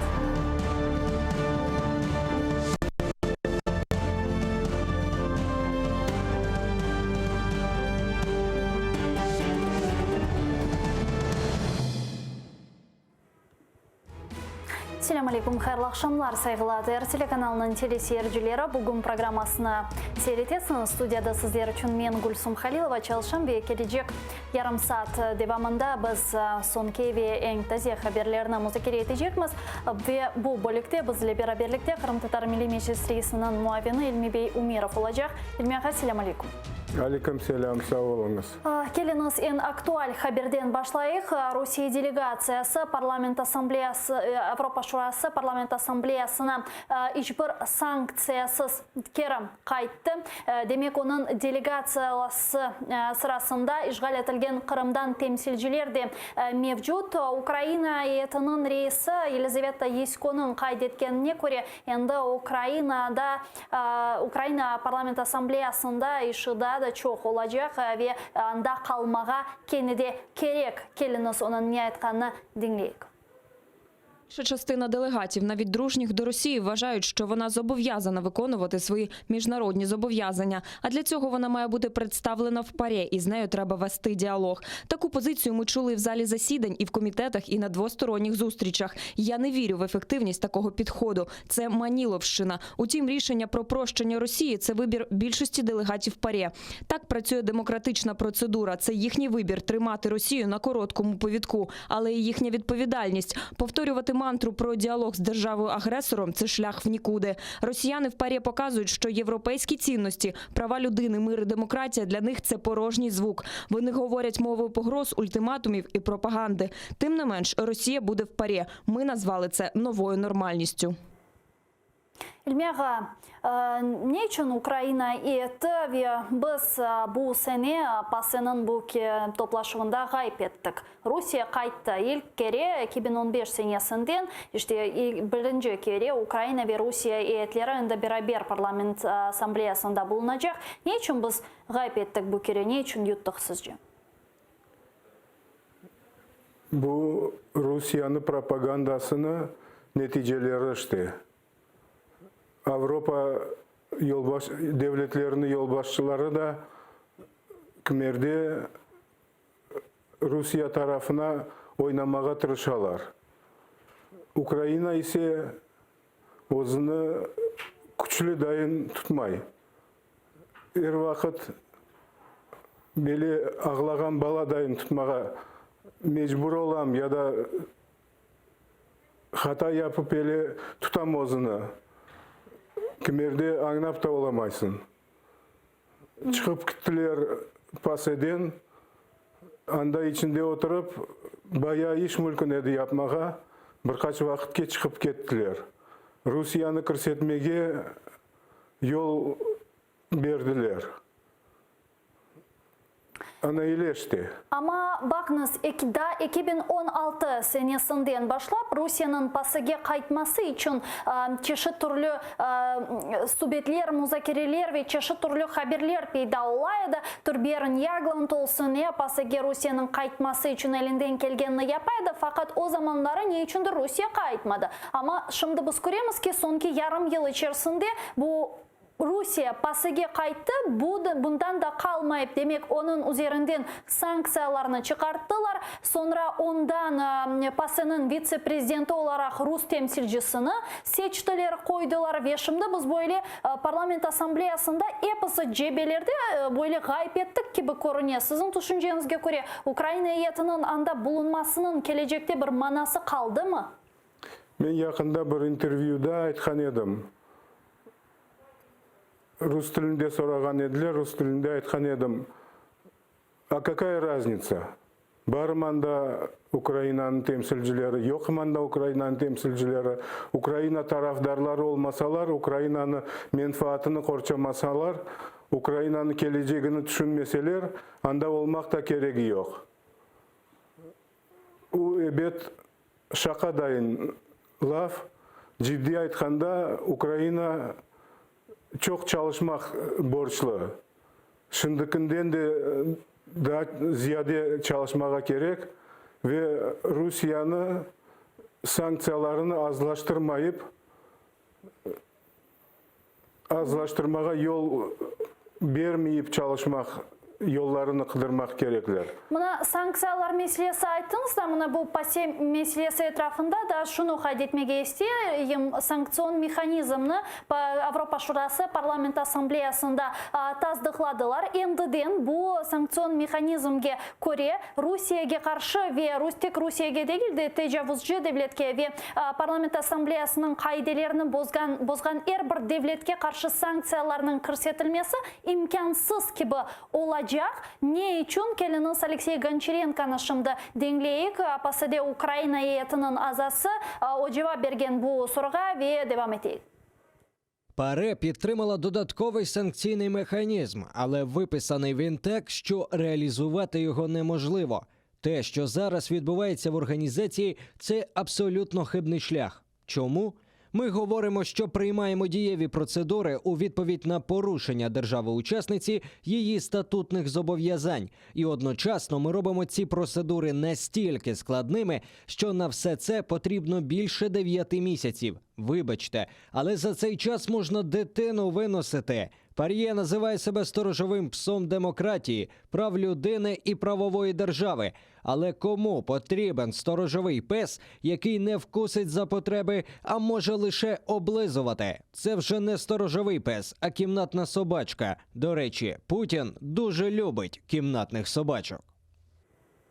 İşte böyle Alexey Goncharenko aytdı. Demek endi bir devletke sanksiyalarını körsetmek için 3 organda bakılmalı bu ve 3 organda bakılgаны vakit bu 9 aydan da ziyade olabilir. Yani endi bir devletke sanksiyаны körsetmek için çok vakit gerek olacak ve bu aslında imkansız gibi görünüyor. Pası böyle satıldı mı sizce? Ne oldu buna? Avrupa devletlerine ne oldu? Çünkü şimdi retorika asıl da denişi.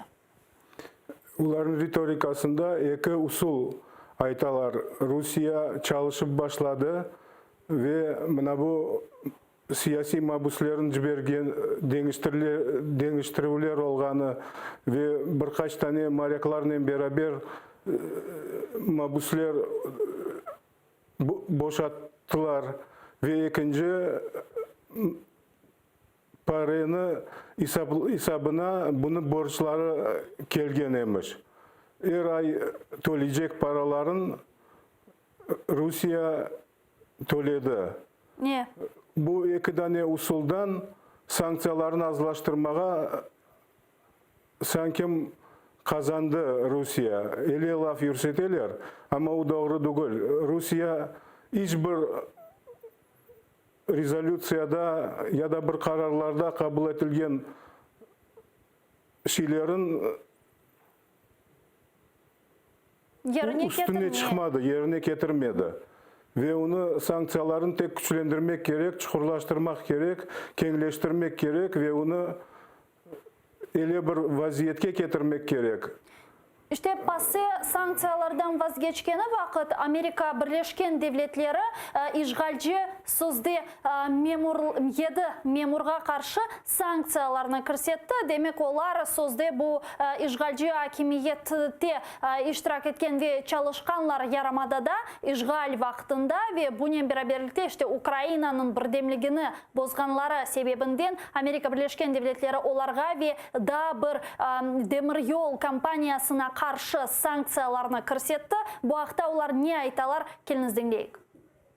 Односторонні санкції вводяться за триваючу агресію по відношенню до України і спроби окупації Криму. Сьогоднішні дії демонструють незмінну рішучість змусити Росію нести відповідальність за дестабілізуючі дії в Україні.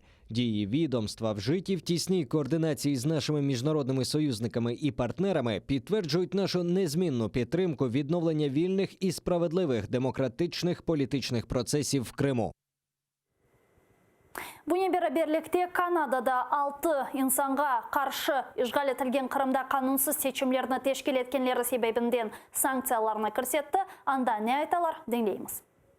Санкції демонструють, що Канада та її союзники спільно засуджують незаконну анексію Росією Криму та нелегітимні вибори, проведені там минулої осені, а також те, що Канада і світова спільнота готові збільшувати ціну ігнорування міжнародного права та заснованого на правилах міжнародного порядку.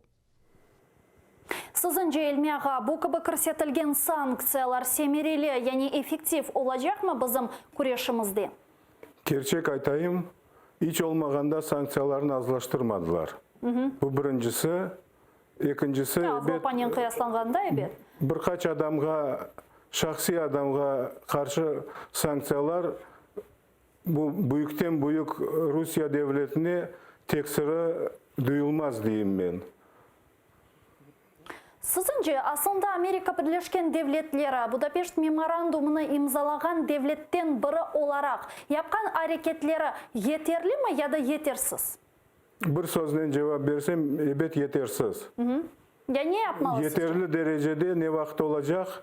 O vakit Rusya zadni hod berip başlasa ve aldına koyulgan şartlarını ya da usullarını becerip başlasa son yeterli demege mümkün olur.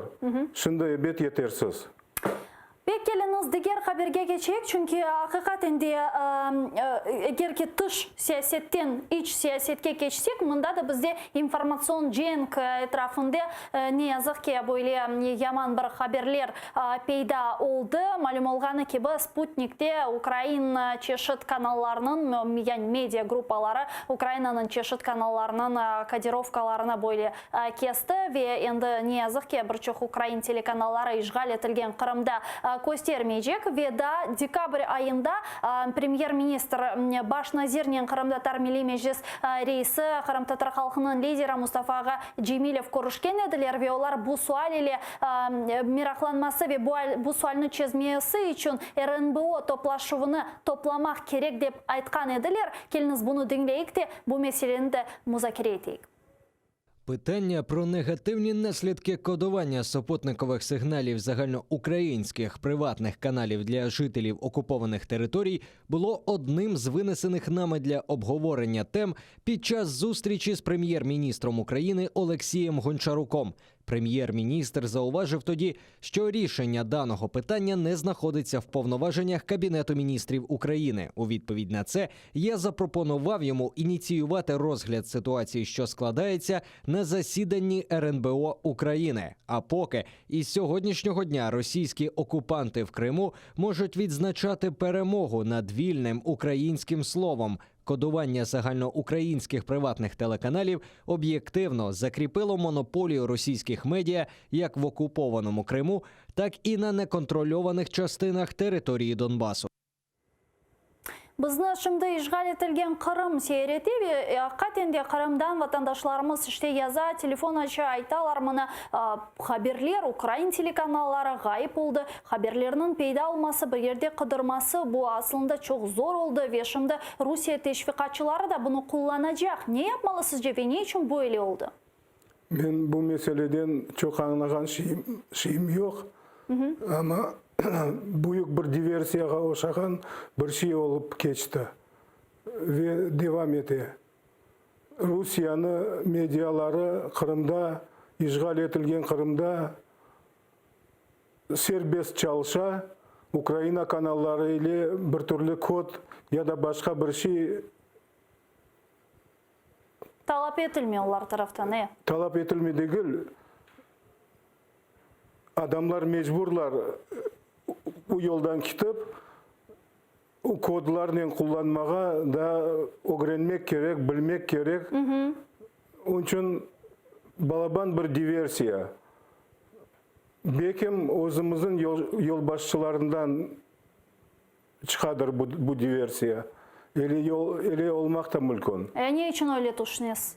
Hem prezident hem premier-ministr Ukrayna menfaatlarını gerek derecede korçalamay dayın görünüyor.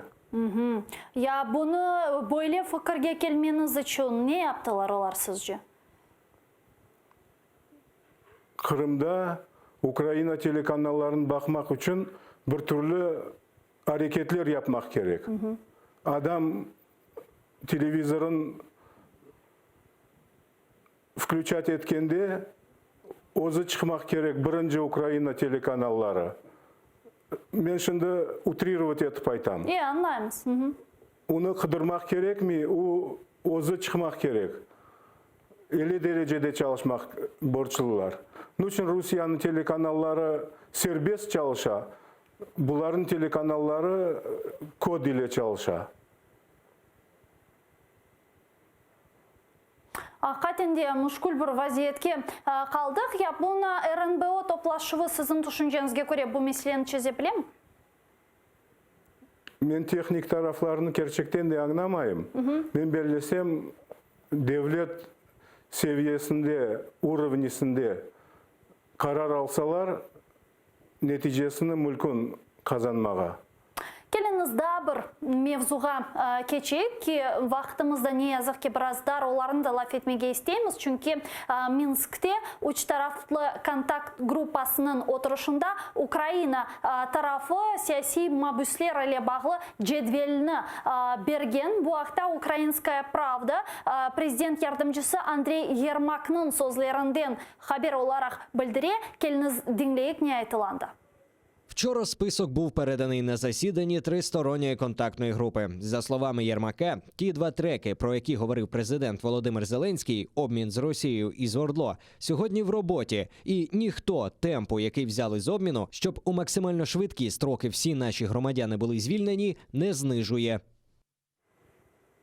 İşte böyle haberini eşittik. Hakikaten de siyasi mabuslarının azat etülüvü, sonra bu yanı cedvellerinin tızılüvü, Prezident Zelenskiy'nin İsrail'de aytkanı meselesi ki o aytkan edi işte birkaç trekler hazırlana ve demek bir trekte Kırım Tatarlar da var ve biz sizinle hatta bunu müzakere etken edik. Siz de özünüzün şübelerinizini o vakit ifade etken ve aytkan ediniz. Fakat kenedi bu yakında böyle bir denişif olacağı manasına mi bu şimdi eşitkenimiz sonki bu haberler? Yani umutlanmalımız mı? Ben o konu aytkan şübelerim tasdiqlana yata. Onu kaytarıp almağa men şimdi çare görmeyeyim. Çünkü kene tek ordulo hakkında laf kite, Kırım hakkında ayırdı laf etmeler. Ama Zelenskiy aytты da Kırım Tatarlar hakkında. Zelenskiy Kırım Tatarları hakkında aytты, ama onu aytkan laflarını tek Kırım Tatarları hakkında yerçigin değil de açık kengce baksan, anda ele neticeye gelesin. Kırım hakkında bir Rusya'nın kısmı dayın aytты. Ukrayna sözünü kullanmadı. Kırım ve Kırım Tatarları Kırım'dan siyasi mabusların arasında Kırım Tatarları da var, ama o Rusya'nın teritoriyasında olgan mabuslar dep aytты. Öyle aytkan edi. Onun için onu aytkanı boyunca Kırım bu Rusya'nın kısmı dayın görüne ve ele olabilir bizim mabuslar da Ukrayna vatandaşları dayın bakılmayacak, Rusya vatandaşları dayın bakılacak. Ben ondan pek korkam ele olur dep. Мына кеченлері біздің yayınımızda Mustafa Gajimilov bulunған еді. Оның айтқанына көре, демек 3 Шубатта Украинаға бір күнге Түркия президенті Реджеп Тайып Эрдоган келecek екен. Сіздің түшінжеңізге көре, бұл көрішівде саяси мабуслер мәселесі музакире етіле ме Эрдоганның ярдым етмесі мәселесінде? Мен bilgenime göre hareketlerimizin arasında görüşmek çaresi var. Planlaştırıla, onu da aytkan edi. Planlaştıra. O görüşevde ebed bu mesele koterilecek. Çünkü yakın vakitte bekleyimiz. Ya denişu ya da anda ciberecekler, mında ciberecekler. Освобождение взаимное. Обмен değil de nasıl seviyede olsa da olur ama bu mesele hakkında mutlak görüşeceğim, айтылacak. Ve sonki 5 dakika kala yayınımızın yakınlanmasına sonki en müzakere etilgen meselelerden biri bu elbette ki teşkil etilgen, işgal etilgen Kırım'a yürüyüş, marş 3. Mayıs günü yanında olacak iken, yani 3. Mayıs günü karar verdiniz ve bu yürüyüş çerçevesinde iştirakçılar memuri sınırını geçecek Kherson vilayetinden işgal etilgen Kırım'a. Bu hafta işte ATR telekanalının yayınında Ukrayna millet vekilleri de izatladılar. Biz onlardan sorduk, siz aslında baracaksınız mı, barmayacaksınız mı? İki cevap aldık, bir Голос firkasından, diğer Sluga Народа firkasından. Ne cevap bergenler? Келiniz bakayıq. Особисто я цілком підтримую. У нас на фракції ми поки не розглядали це питання, оскільки власне звернення з'явилося недавно. Але зважаючи на те, що членом нашої фракції є Рустем Умєров, який фактично дуже активно працює в Кримсько-татарському русі, є фактично представником кримсько-татарського руху в фракції «Голос». Я думаю, що найближчим часом ми висловимо позицію фракції. І так, я повністю синхронізуюся і підтримую пана Джемілєва в тому, що потрібно постійно діяти, доводячи свою любов до країни. Абсолютно підтримую, на марш піду. Раніше про нього не чув, але я дуже, із великою любов'ю ставлюся до кримсько-татарського народу і до Криму, який ми повернемо, бо Крим – це Україна. І, власне, ті речі, які відбуваються на території анексованого Криму, вони мають завершитися. І ми маємо всі боротися за те, щоб повернути Крим назад, щоб кримські татари знову відчували себе вільними. İşte Sluga Народу ve Голостан sordum, baracaksınız mı diye. Baracakmız deyip ayttılar ama kenede siz işanasız mı? Çok insan gelecek mi? Endi штаб kuruldu. Geçken sefer biz sizinle laf etkenimiz vakitsiz штаб kurulacak deyip aytқан ediniz. Endi kuruldu benim anlағаныма göre. Şimdi işler nasıl kedi? Bu büyük bir kampaniyada yürüyüş sonki günü dayın bir aksiya. Büyük kampanya degenim halkara teşkilatlar, devletler arasında tüzülgen teşkilatlar, devletlerin yol başçıları yüzlerinin beyanatlar yaptılar. Kararlar kabul ettiler. Kırım bu Ukrayna deyip. Ama Rusya o kararların kabul etmiyor. Hep ayta beri Kırım hakkında laf kapaldı. Onu başka müzakere etmeyeceğimiz. Onu bizge başka aytmang. Öyle pozitsiya ala. Onun için şimdi bu teşkilatların hem OON, hem ES, hem NATO, hem OBSE, hem PASE, hem büyük küçülü devletlerin yolbaşçıları özleri görsünler Rusya'nın pozisiyasını deyip музакире этежеміз уларнен. Anladım. Ямна Мустафаға кеченлер мана айтқан еді, демек Украина сыңырындан кечкен insanlar паспортларını көстерейдек. İşte Rusiyanın işgalcilerге келгені вақыт, işte біз ватанымызға кіреміз деп, анда ешбір весиға бір şey көстермейдеклер деп қарар алынды Мустафа ағаның, яғни бойлы мана айтып берді. Яйында маршрут белі ме? Яқшы Қырымға кірмек nasıl olacak bu? Yok evet, daha erте marşrut түзілмеді. Қайдан башланacağı Бекім чоңғардан деп лаф етеміз, озара лаф еткенде, ama tam соңына да түзілмеді. Қайдан башлайжамыз, Венерге жіктейжеміз, nasıl vaziyette keçmege tırışacağımız, nasıl vaziyette toқтайжамыз.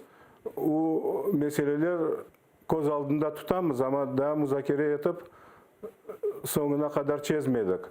Anladım. Pasport göstermek meselesi, anda da çeşitli türlü fikirler var. Fakt olarak anda sınır ama resmi olarak, formalna olarak anda sınır olmamak borçlu. Çünkü Kırım Ukrayna. Onun için biz özümüzün hadimlerine dokument göstereceğimiz ama işgalcilerin hadimlerine dokument göstermeyeceğimiz degen fikir hayalımızda var işte. Çok sağ olun Selmi ağa, yayınımızға келгеніңіз үшін Қырым Татар Милли Мечлис рейсінің muavini Ilmi Umerov bizim мұсафырымыз еді бұл бөлікте. АТР телеканалының yayınını 5 dakikadan Prime programması devam ете. Seyretiniz, көрішкенше достар.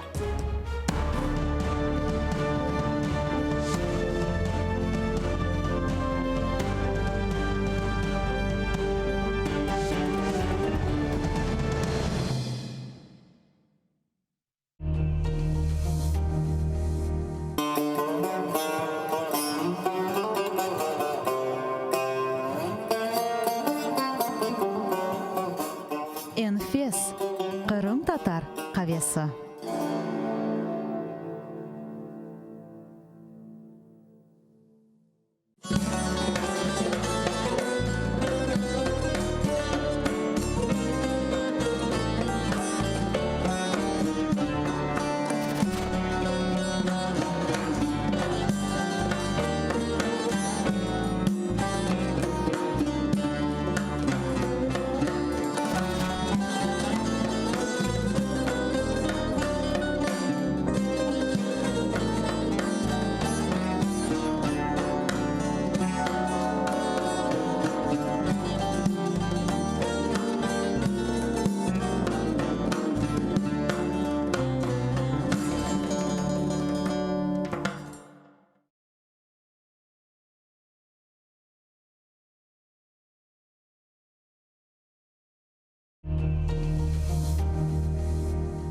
Чукча не всегда читатель, а иногда и писатель. Я вот как Акын, что вижу, о том и пою. Живем ради эмоций, не только ради денег.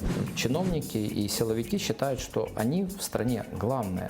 Друзьям все, врагам закон. Да? Если молчать, то в любом случае будет хуже. Всегда шатает и штормит, но... Как сейчас, например. Да. Репутация сейчас это один не только деньги, но и репутация один из весомейших моментов капитализации любой компании. Сегодня у меня в гостях Александр Соколовский.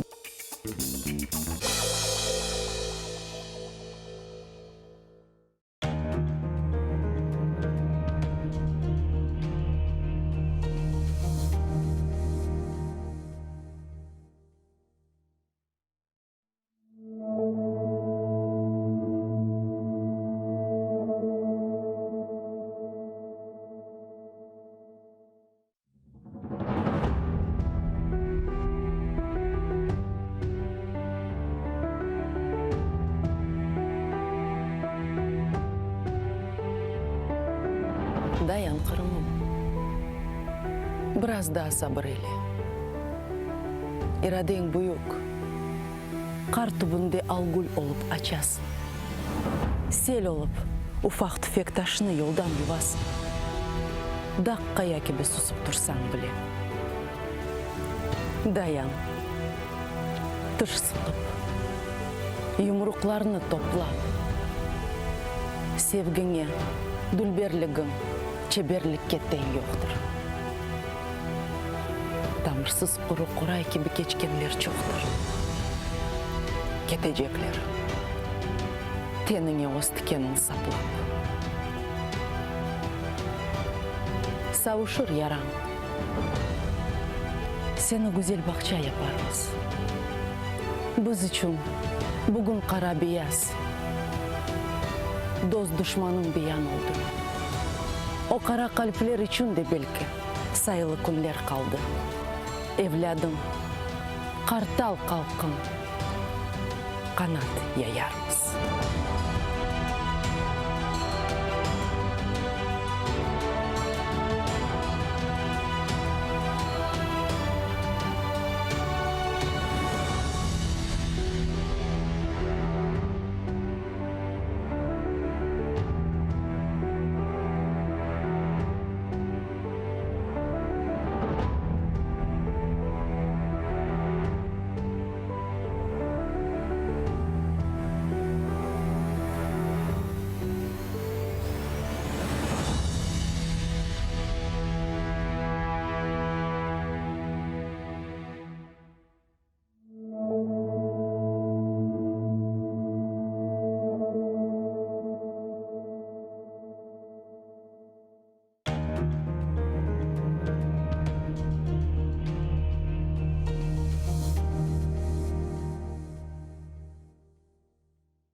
Ну що, вітаю, друзі. 20-та година за Києвом, 21-та за Кримом. Ми починаємо програму «Прайм». Мене звати Олег Борисов.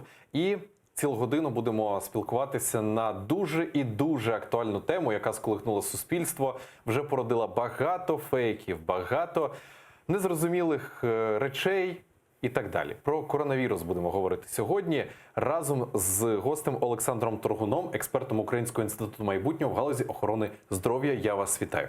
Вітаю. І для початку, аби дізнатися про вас трошки більше, наші кореспонденти зібрали про вас матеріал. Давайте подивимось, хто ж такий пан Олександр. Олександр Торгун має понад 20 років досвіду взаємодії із системою охорони здоров'я. Від системи навчання, роботи лікаря-нейрохірурга до адміністративних посад експерта та керівника управління в регуляторно-експертному державному підприємстві МОЗ та медичного директора фармацевтичного підприємства. Співзасновник та директор компанії, що створює цифрові рішення у сфері безпеки лікарських засобів. Уповноважений від Всесвітньої організації з охорони здоров'я, відповідальний за перекваліфікацію лікарських засобів на території України у 2014-2015 роках. Експерт робочої групи з питань удосконалення законодавства Міністерства охорони здоров'я України. Директор напряму охорони здоров'я Українського інституту майбутнього. Олександр Торгун. Саме зараз на АТР. Отже, пане Олександре, я вас вітаю ще раз. Будемо одразу, як вже всі зрозуміли, говорити про цей коронавірус, що це таке. Не дай Боже, але коли його чекати в Києві, але з тим перебігом подій, який ми зараз спостерігаємо, то, на жаль, таке може трапитися, ризики дуже великі. Передусім хочу, аби наші глядачі так само долучалися до нашої розмови. Номер нашого вайбера, абсолютно безкоштовні дзвінки з усіх куточків світу. 073 плюс 38 – це код, потім плюс 38 073 419 41 58. Номер вайберу ви зараз бачите на екрані. Так само можете скайпувати atr.tv. Будь ласка, дзвоніть, висловлюйте свої думки, можливо, маєте якусь іншу інформацію, а можливо, хочете почути якісь відповіді на ваші питання від нашого гостя. Одразу хочу сказати, що ми сьогодні зробили ефір, такий собі марафон. Очікуємо прямі включення з кореспондентами, мешканцями з Сполучених Штатів Америки, з Китаю безпосередньо, з Нової Зеландії, Франції і спробуємо підключити до нашого ефіру Німеччину. Нагадаю, що ми працюємо у прямому ефірі, тому будемо максимально оперативно з усіма зв'язуватися. Одне поки що узагальне питання до вас. Коронавірус, боїтеся його? Звісно. Чим саме він для вас небезпечний? Він небезпечний для всіх людей, тому що це вірус, який може викликати тяжкі наслідки. Ну, по-перше, захворювання, по-друге, тяжкі наслідки, по-третє, летальний кінець. Угу. Ну, передусім, як ми розпочнемо вже детальніше більш про це говорити, Мілена Амеді, наша кореспондентка, підготувала короткий матеріал. Що ж з себе представляє цей коронавірус і взагалі, коли він з'явився і чи вперше з'явився? Увага на екран. урядом у Китаї вже нікого не здивуєш. Епідемія коронавірусу розпочалася у китайському місті Ухань в провінції Хубей наприкінці грудня минулого року. І зараз кількість загиблих від неї стрімко наближається до 200. Аби не допустити поширення вірусу, китайська влада в буквальному сенсі ізолювала 10 міст, закрили розважальні заклади та транспортне сполучення. Знелюдненими стали вулиці Пекіну.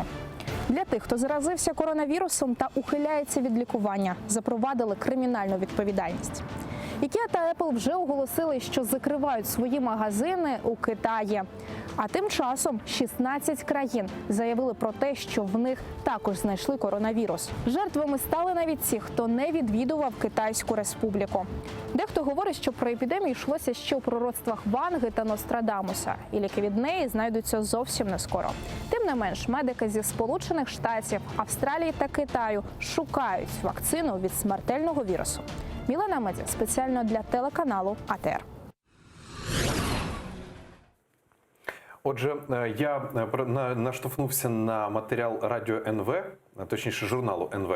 І там пан Комаровський, він сказав наступне, що взагалі в першу чергу Україні треба не знаходити там вихід із ситуації, якісь ліки готувати, а безпосередньо зробити тест-системи з розпізнавання вірусу. Так от, коли у нас будуть в Україні тест-системи з розпізнавання вірусу, як це вже, до речі, є в Сполучених Штатах? Ну, по-перше, щодо діагностики. Дійсно, діагностика – це найпріоритетніше питання зараз, тому що ми світ стикнувся з проблемою, що ми не можемо виявити швидко, особливо в період інкубаційний. Тобто людина може бути заражена, можливо, вона вже може бути носієм вірусу, але симптомів нема. Тому заходи, можливо, ви чули в засобах масової інформації, термометрія. Термометрія – це тільки один з поверхневих заходів, які показують, чи є підвищені температури. Повертаючись до тест-системи діагностики. Недавно в Австралійському інституті імунології було повторено вирощено вірус, саме коронавірус 7-го типу, який називають в народі вже уханським. Що це допоможе? Це допоможе якраз створити ранні діагностичні тест-системи. Саме завдяки тому, що цей австралійський інститут є на передовій генної інженерії, їм вдалося швидко, буквально за 5 днів, повторити і виростити цей вірус. І наступний етап, звісно, це рання діагностика. Але крім ранньої діагностики, я надію, що ми повернемося ще до цього питання, є питання лікування. І питання лікування – це зараз найпріоритетніше по всьому світу питання, тому що ми не знаємо, як лікувати пацієнтів. Ну, але ж вже з'явилася інформація сьогодні, що в аеропорту Борисполь приземлився літак, на борту якого знаходилося 158 евакуйованих з Китаю українців. Їх вивезли з китайського міста Сан'я, який розташований на туристичному острові Хайнань. Отже, я правильно розумію, що ці 158 людей, які прилетіли, їх жодним чином зараз не оглядають? І їх просто відпустили? Я можу прокоментувати офіційну позицію. Є створений спеціальний штаб по регулюванню цієї ситуації спільно з митниками Міністерством охорони здоров'я.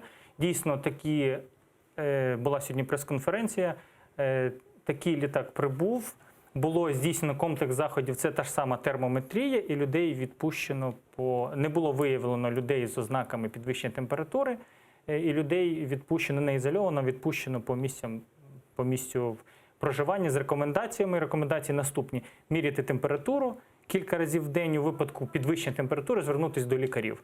Як це робиться в Штатах, наприклад? Літак, який, по-перше, питання евакуації громадян в Сполучених Штатах – це питання найвищого пріоритету. По-друге, літак приземлився на спеціальному військовому аеродромі, де було проведено ізоляційні заходи, і людей контролювали весь період інкубаційний. Тому що, ще раз повторюсь, людина може бути носієм вірусу, ми можемо тільки розуміти, що в когось це буде 2 дні, в когось 14 днів.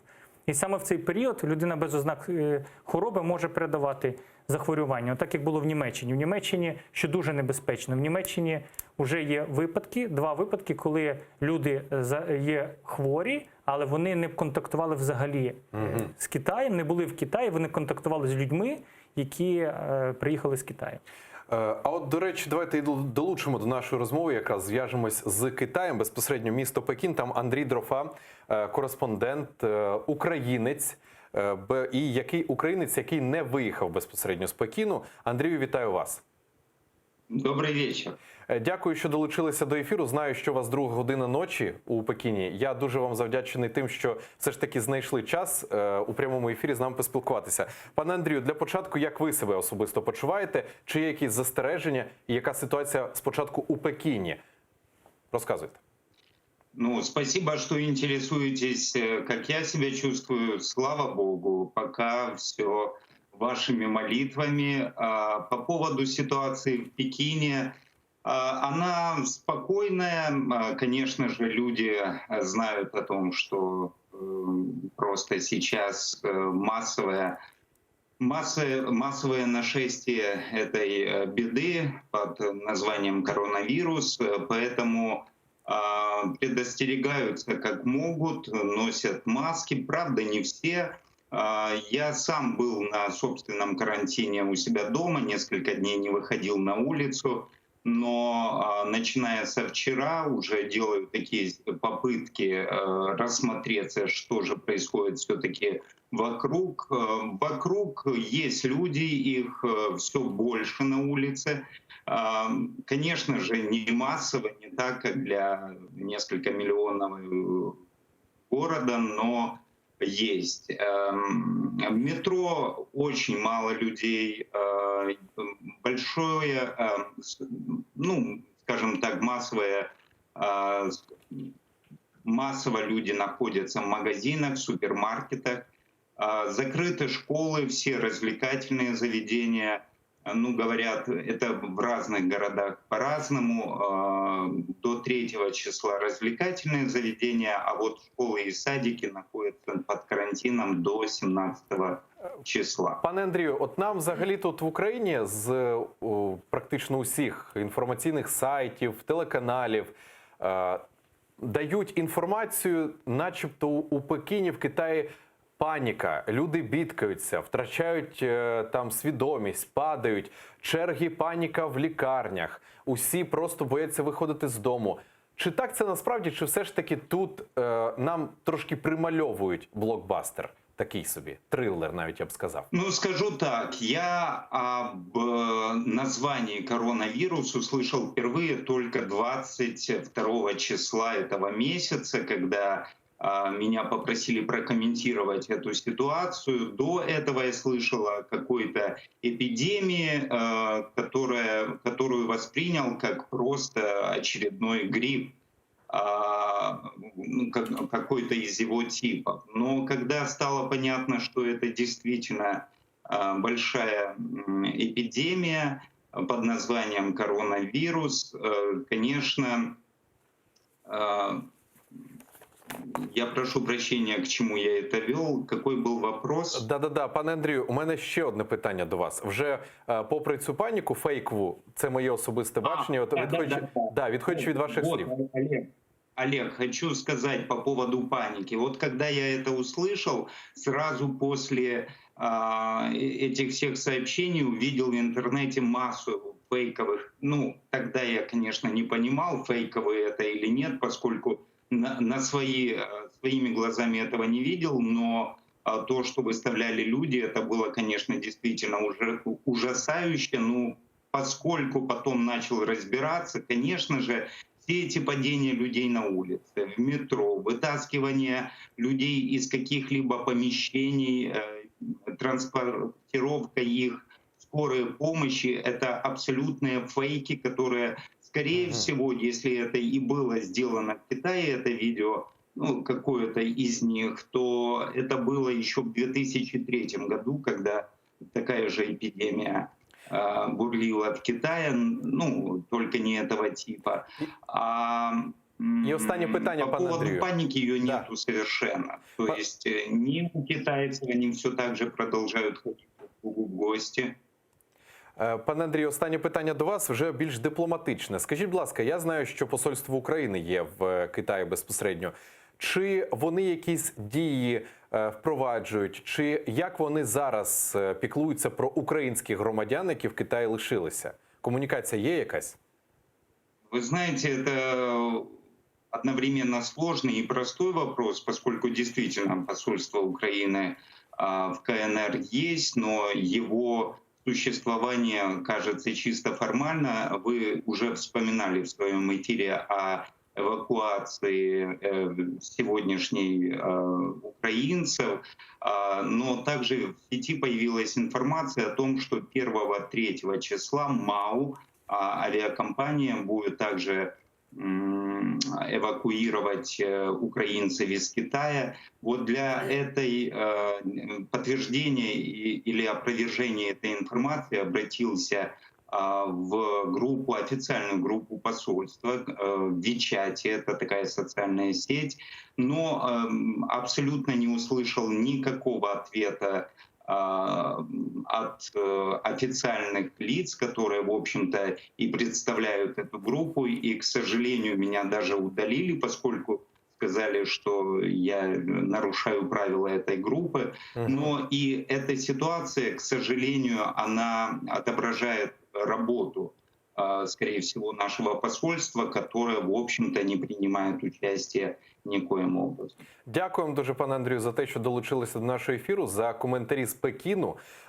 Наживо з Пекіну, Китай, був Андрій Дрофа, кореспондент, мешканець у Китаї, українець. Я дуже вам дякую за те, що долучилися до нашого ефіру. Продовжимо розмову. Я нагадаю, що ми також зараз же зв'язуємось із Францією, Новою Зеландією, Німеччиною. Будемо і Сполученими Штатами Америки, звісно. Будемо усіх долучати максимально до нашої розмови. От, пане Олександре, почули. Бачите, все ж таки дуже багато фейків, дуже багато такої неправдивої інформації, яка розповсюджується і яка залякує не лише українців, а й людей по всьому світові. Як ви бачите з нею боротьбу і інформативну, інформаційну, якусь, я не знаю, там, пропаганду, я не знаю, як це назвати?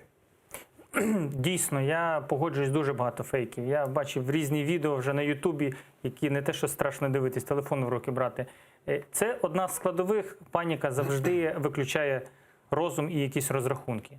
Я буквально кілька цифр, що ми розуміємо і під показниками, який страшний вірус і з чим його можна порівняти. Захворіло майже 8 тисяч, із них 170 підтверджених смертей. Щоб ви розуміли, в Україні захворіло на грип, тільки в Україні 185 тисяч. Але людей. Про це мовчать. Ні, про це не мовчать. Паніку не піднімають. Це причому, що є тільки в нашій державі, це в скільки разів? Десятки разів більше людей захворівших, є смертності, є ліки, які допоможуть попереджувати. Це вакцинація, яка в нас дуже непопулярна і дуже важко піддається. В даному випадку це наглядний приклад, коли є неспіврозмірні величини, і можна уберегтись, але в нас люди готові піддатися паніці і вже шукати якийсь неіснуючий медикамент від коронавірусу, коли можна запобігти грипу, який в десятки разів вже більше тільки в нашій державі, більше, ніж в світі від коронавірусу захворіли. Тому, вертаючись до вашого питання про інформаційні заходи, дійсно, це дуже важливо. Це дуже важливо, і це має бути від першого джерела, від, як мінімум, сайту Центру громадського здоров'я або Міністерства охорони здоров'я. Я всім рекомендую, може пам'ятаєте, недавно нас вже хтось там підтвердив вірус, коронавірус, виявляється, не той тип. Тому перевіряйте надійні джерела, перевіряйте надійні ресурси. Зокрема, захист від цього коронавірусу. Усі повдягали собі маски. Але, наскільки я розумію, вони взагалі до одного місця. Абсолютно правильно. Це тільки підходять спеціальні маски N95, які використовують спеціальні фільтри, які можуть якийсь обмежений час запобігти. Або, як ви бачите, в Штатах лікарі в спеціальних скафандрах, які захищають не тільки маски, це дихальні шляхи, а й очі, тому що це слизова така сама можливість зараження. Тому ці маски – це фейк, і що вони допомагають. До речі, от зараз ми бачимо на екрані фейки, вже меми пішли щодо фейків, щодо посилок, щодо там усіх цих бананів, їсти, не їсти. І взагалі тепер, до речі, з'явилася інформація, що AliExpress, це, я нагадаю, хто можливо не знає, міжнародна така служба доставки, купівлі, продажу товарів, вона від сьогодні заборонила взагалі доставки з Китаю до Китаю і так далі. Знову ж таки, Невже коробками цей коронавірус передається? Невже предметами передається вірус? Ні, доказати, що він не передається зараз ми не можемо. Прямо сьогодні маю на увазі людство чи Всесвітня організація охорони здоров'я. Але на моє стійке переконання, виходячи з тих попередніх випадків MERS-вірус і SARS-вірус, там не доказаний метод передачі контактно-побутовий через фрукти, овочі, банани тощо. Ми говоримо, що це зооноз, тобто причиною є кажани, причиною є цевети, і причиною можуть бути змії, кобри, і від людини до людини. Оце небезпечно. Тобто шлях передачі від людини до людини – це саме небезпечний. Угу. Ну, добре, методи захисту і методи взагалі убезпечення себе. Перші ознаки. Давайте коротко, і у нас вже наступне пряме включення з Окленду, Нової Зеландії. Давайте коротко. Перші ознаки нетипові, підвищення температури, кашель сухий і дуже швидко розвиваються ознаки пневмонії. Тобто утруднене дихання, виділення з носа. Нічого специфічного нема. Можливо, тільки в порівнянні з іншими подібними захворюваннями, грипоподібними.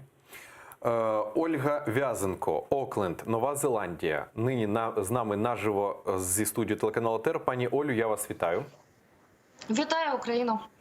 Дуже дякую, що долучилися до нашого ефіру. У вас, до речі, яка зараз година? Тому що ми Китай щойно включали, там 2:00 ночі.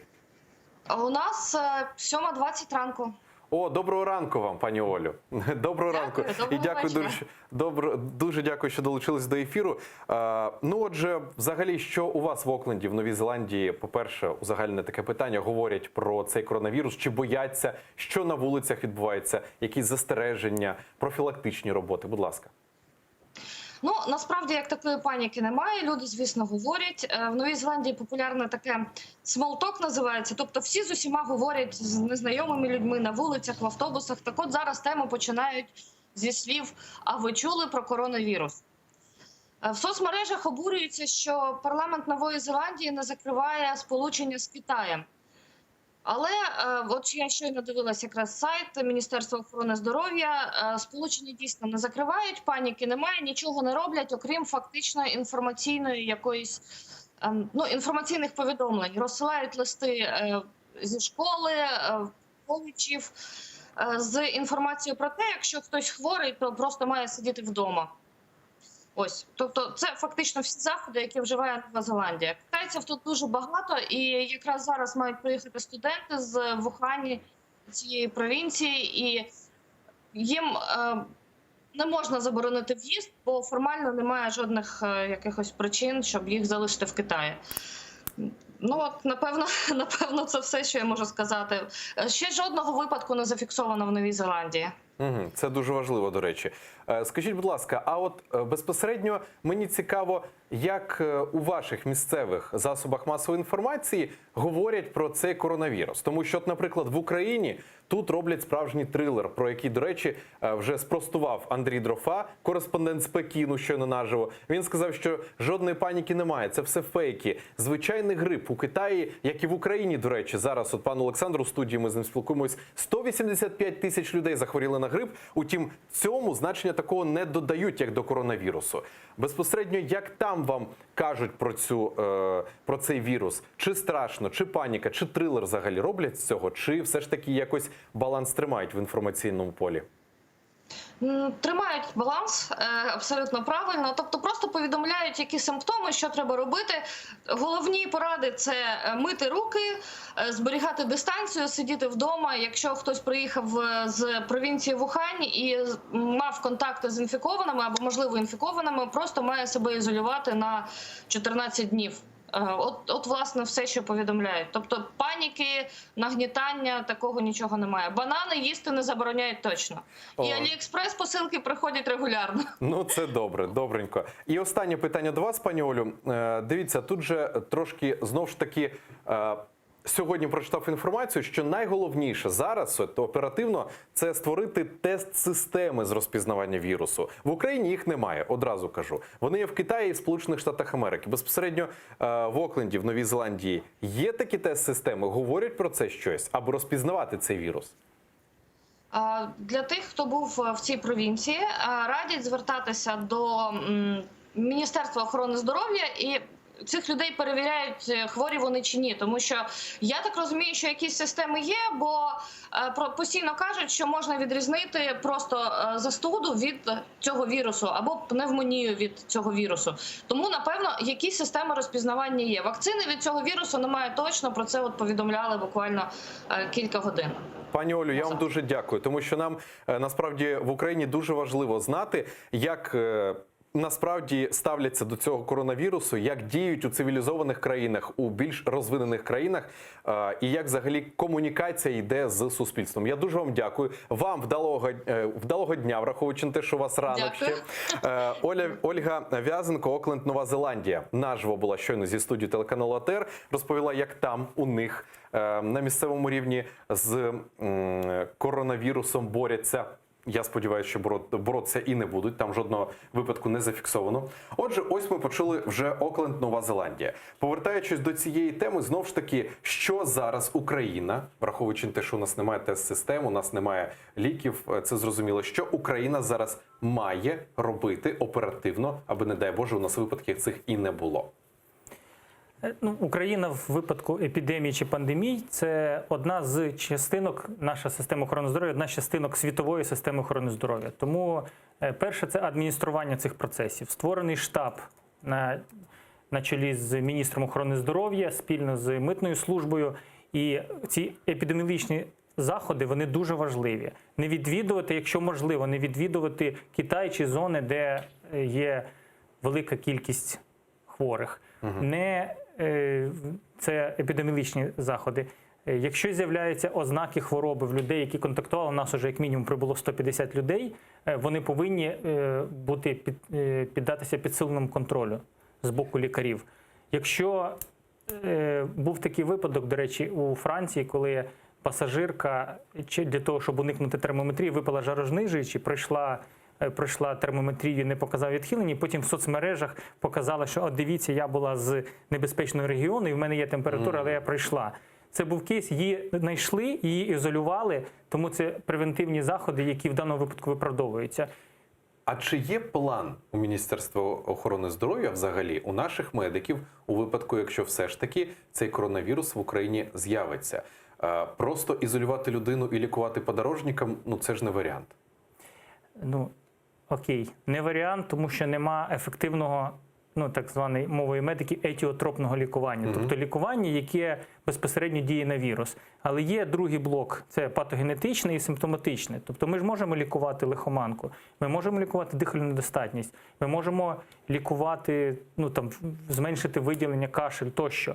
Тому смертність від вірусу, вона менше в 5 разів від смертності вірусу SARS, може пам'ятаєте, такий був у 2002-2003 році в Китаї давненько. Смертність в 5 разів менша зараз по цій статистиці. І майже в 12 разів менше від вірусу MERS, що був в 2013 році. Тобто це не означає, що якщо навіть у нас з'явиться така проблема, це не означає, що ми всі раптово... Тому цей комплекс заходів по ізоляції, ранньому виявленню – це дуже важливий комплекс заходів. Ось я читаю, що період розвитку вірусу від 2 до 12 днів. То є варіанти, що вірус міг би вже бути в Україні? Ну, виходячи з даної логіки, до 14 днів – це офіційна статистика, що це є інкубаційний період. Звісно. Тобто, ну, я насправді ще жодного разу не бачив від жодних державних установ, аби попереджати. От як для прикладу сказала пані Оля з Нової Зеландії, що все ж таки мийте руки, лімітуйте виходи з дому, уникайте публічних місць на всяк випадок. У нас такого ще не було. Чи варто українцям зараз все ж таки уникати публічних місць, аби цей от катастрофічний період, бодай 14 днів, пройшов? Ну, в нас таке є, просто, знову ж ви згадували про інформаційний простір, як ним управляти. У нас є на сайті Міністерства охорони здоров'я, Центру громадського здоров'я всі рекомендації прописані. Уникати місць, не відвідувати небезпечні зони, мити руки. Я вважаю, що зараз не виходити на вулицю чи ходити всім в масках і вводити термінові заходи, які середньої, як м'яко кажучи, ефективності, зараз потреби нема. Є більша потреба контролювати тих людей, які були в зоні контакту, Це так. Це я згоден, що це мають бути суперізоляційні заходи. Що, можливо, варто цих 150 людей, які приїхали, їм взяти під підсилений контроль і можливість проконтролювати нам ситуацію. Не чекати, що десь щось вспливе. Ось, до речі, щойно знайшов інформацію, що продавці китайського віртуального майданчика AliExpress, про що ми говорили раніше, тимчасово зупинили доставку товарів через спалах коронавірусу в Китаї. Повідомлення з проханням скасувати замовлення почали надходити покупцям з України. А яка нині ситуація взагалі в Парижі, у Франції? Розпитаємо у Ірени Карпи, вона є письменницею, співачкою. Пані Ірино, я вас вітаю. Доброго вечора. Я дуже дякую, що знайшли час і долучитися до нашого ефіру, до нашої розмови. Перше питання у мене до всіх тих, кому дзвонимо в іншу країну. Котра у вас зараз година? В нас зараз всього лиш на годину менше, ніж у вас. Тобто 19:30, так? Тоді доброго вечора. Тому що щойно я говорив Нову Зеландію доброго ранку. А в Китаї казав доброї ночі, тому що в них друга ночі. Отже, доброго вечора, пані Ірино. Розкажіть, будь ласка, безпосередньо у Парижі, Франції, яка зараз інформаційна робота ведеться з запобіжниками цього коронавірусу? І чи в паніці люди? Люди завжди люблять бути в паніці. Тут вони мало відрізняються, французи від українців, але тут якось відразу виводяться в прямі ефіри, наприклад, там радіо чи якихось віртуальних медіа, маю на увазі цифрових, експерти, саме імунологи, люди, які епідеміями займаються, і вони відразу в форматі там ледь не твіттера відповідають кожній людині, яка ставиться запитання. Це я зараз перед ефіром пробіглася. І цей спеціаліст, він каже, що взагалі-то у Франції щороку 10 тисяч людей помирає лише від грипу. Так? Тобто вакцинуватися обов'язково треба, але про це ніхто так сильно не кричить. Як зараз, коли захворіло всього лише 5 осіб, які мали контакти з Китаєм. І те, що він наголошує, каже, що насправді люди, які померли вже від цього вірусу, це виключно були люди вже або похилого віку, або посиленого, або навпаки ослабленого здоров'я, там, наприклад, з діабетом, з якимось важкими формами інших хвороб. Тобто просто там така здорова собі молода людина не помирає. Що принаймні вони слідкують зараз за цим. Люди, які 5 випадків захворіли, їх помістили в ізолятори, звичайно ж, і дуже ретельно відслідковують контакти цих людей, тобто ті, з ким вони контактували, щоб подивитися, чи буде поширюватися далі вірус. І в школі дітей нічого не змушують робити. Сьогодні я говорила з одною жінкою-біженкою, і їх десь там в центрах для біженців кажуть весь час зволожувати горло. Тобто це от єдине, що їм кажуть, щоб про всяк випадок, але я думаю, що це такі речі треба робити і в принципі в будь-які сезони застуд. І тобто люди в курсі, всі знають, що це таке, але там жартують деколи не впопад про це. Там, наприклад, вчителька йоги може сказати, хто з вас був в Китаї, а то я хоч коли захворію, буду знати, кого звинувачувати. І ніхто не сміється. Приблизно таке. Пані Ірено, дуже насправді корисно, що ви нам розповідаєте цю інформацію. Наприклад, пані Оля з Нової Зеландії щойно були наживо на зв'язку. Вона сказала, що треба мити руки і уникати публічних місць. Ви кажете, що в Парижі закликають безпосередньо зволожувати горло. Знаєте, чому корисно? Тому що нині від державних установ на офіційному рівні десь є інформація, але в публічній сфері, в українських ЗМІ, це я особисто моніторив і готувався кілька днів до цього ефіру, жодної корисної інформації, окрім того, що це як звичайний грип, що робити у випадку, якщо все ж таки виявили, як себе тестувати, і чітко, які можуть бути наслідки або причини, немає. У нас в українських ЗМІ здебільшого це паніка і фейки. Бачите, нема Уляни Супрун, вона про себе вже точно написала якийсь прекрасний пост. Я, наприклад, по ній апдейти. Але, на жаль, Уляна Супрун... Так, українці схильні панікувати, і, знаєте, це хтось придумав з письменниць, здається, Гася Шиян, що в українців взагалі є дві причини хворіб, це або продуло, або наврочили. Треба дивитися. Все діагностується цими двома речами. Пані Ірино, і останнє питання до вас. Безпосередньо у Парижі зараз мені знову ж таки цікаво в інформаційному просторі, можливо, державні місцеві паризькі установи якісь роблять роботи. Знаєте, банально листівки роздають або соціальна реклама якась йде. Тому що треба все ж таки безпосередньо більш прискіпливо зараз до свого стану здоров'я придивлятися. Робиться це зараз в Парижі на державницькому рівні? Я не можу зараз про це сказати. Я можу відслідкувати дійсно те, що я вам сказала, там школи чи центри для іммігрантів. Тобто це просто я сьогодні спілкувалася безпосередньо з людьми, які там живуть. Тобто їм надається ця інформація як в школі, так і от в інших місцях, де є громадяни. Треба піти от просто заради інтересу, пройтися повз мерію і подивитися, чи щось вони там поширюють. Але поки що це так, це тобто на слугу, це медійне слово, коронавірус. І це зачіпає якусь там, не знаю, цікаву свідомість. Я навіть зараз пишу тут оповідання «Постапокаліпсис», я теж згадала там коронавірус.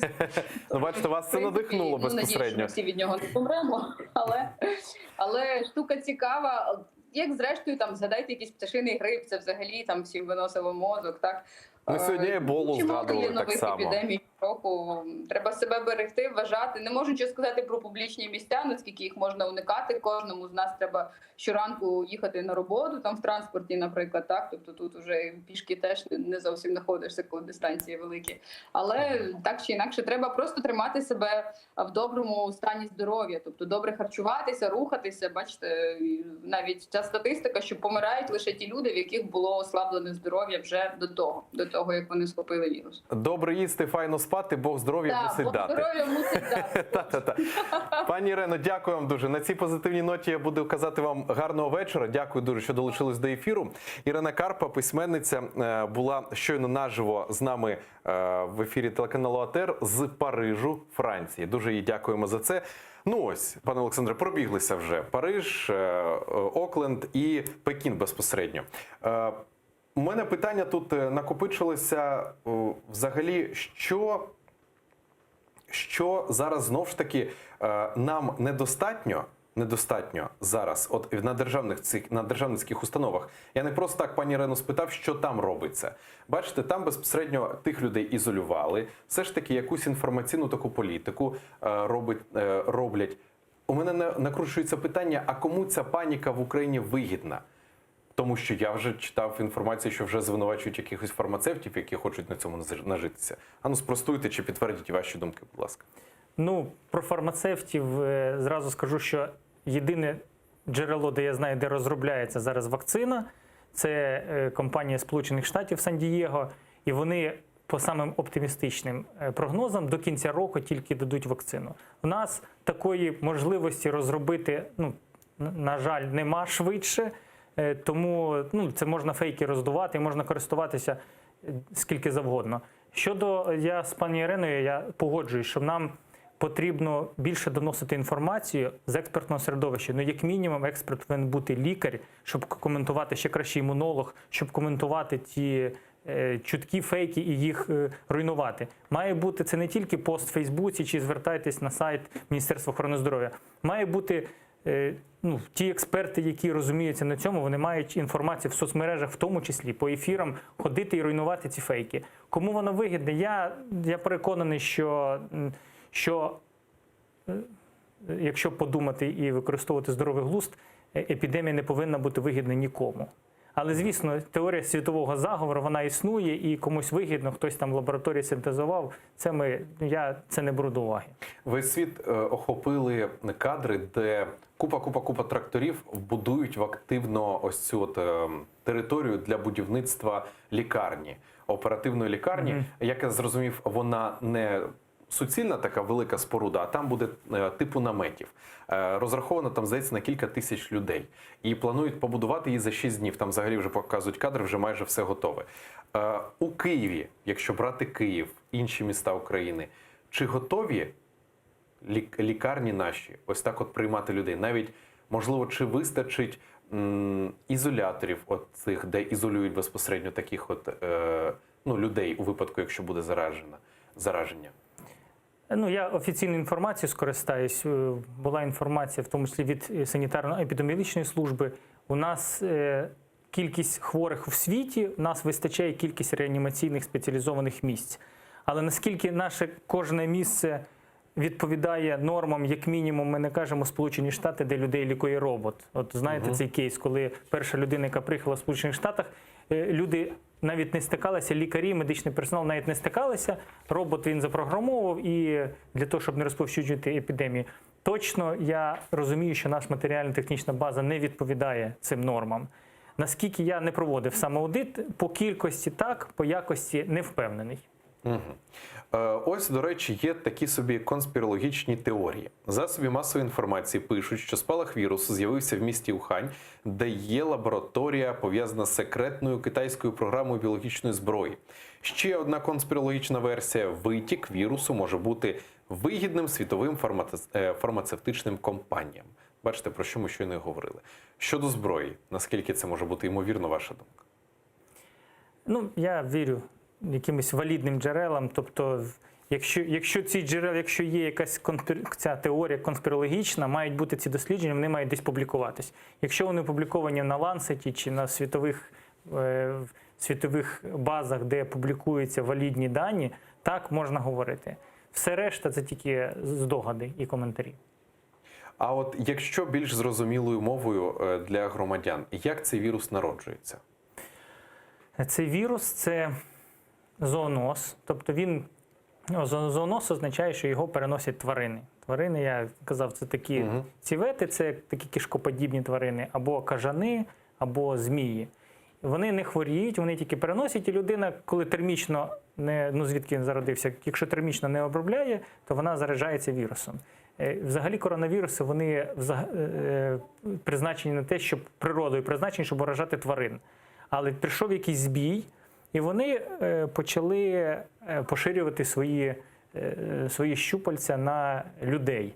Він РНК-вірус, якщо простішою мовою, він дуже швидкий до реплікації, він дуже швидкий до мутації. Тому з точки зору біології це дуже вигідна система, щоб вражати живі організми. Він, до речі, я ще чуть-чуть медичної термінології, більше сьогодні не буду заглиблюватися. Він, якщо порівняти, є таке репродуктивне число, то він, цей вірус, коронавірус, він в 3,5 рази він інтенсивніший за вірус звичайного грипу. Тобто люди із 100 людей, які контактували, 2 або 3 людини, вони заражаються. Всі решта не заражаються. Це до питання того, чи всі контактні хворіють. Ні. Тільки від 2 до 3 людей, які із 100, які контактували з хворим, можуть заразитись. Ні, заражаються. Не можуть, а заражаються. Так, давайте ще почуємо Прагу, Чехія. Там Катерина Скрипник, мешканка Праги, нині наживо з нашою студією. Пані Катерино, я вас вітаю. Доброго дня, добрий день. Я дуже дякую, що ви знайшли час, долучилися до нашого ефіру. Пані Катерино, ну безпосередньо, як у Празі цю інформацію сприймають і що робиться на державницькому рівні задля того, аби інформувати людей і запобігати розповсюдженню коронавірусу?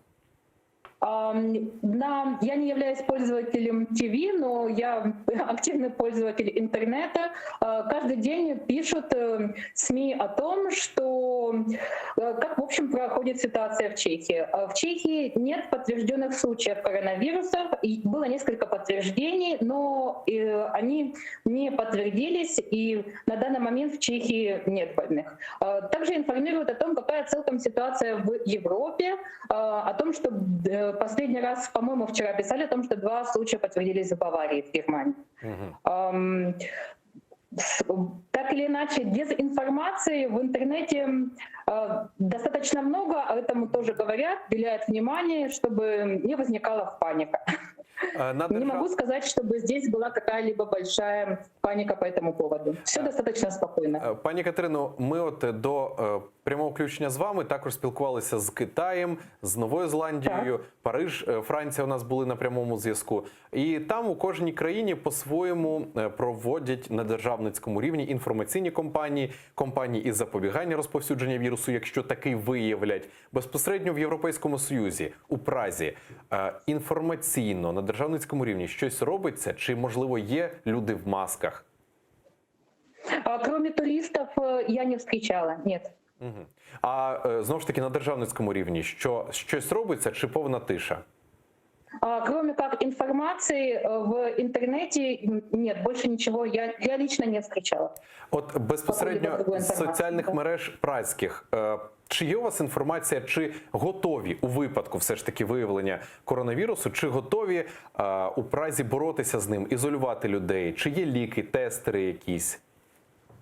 На данный момент любые как подозрения, если человек, он сразу госпитализирован, об этом информирует общественность, проводятся тестирования, и в ближайшее время, то есть к тестированию, я так понимаю, готовы.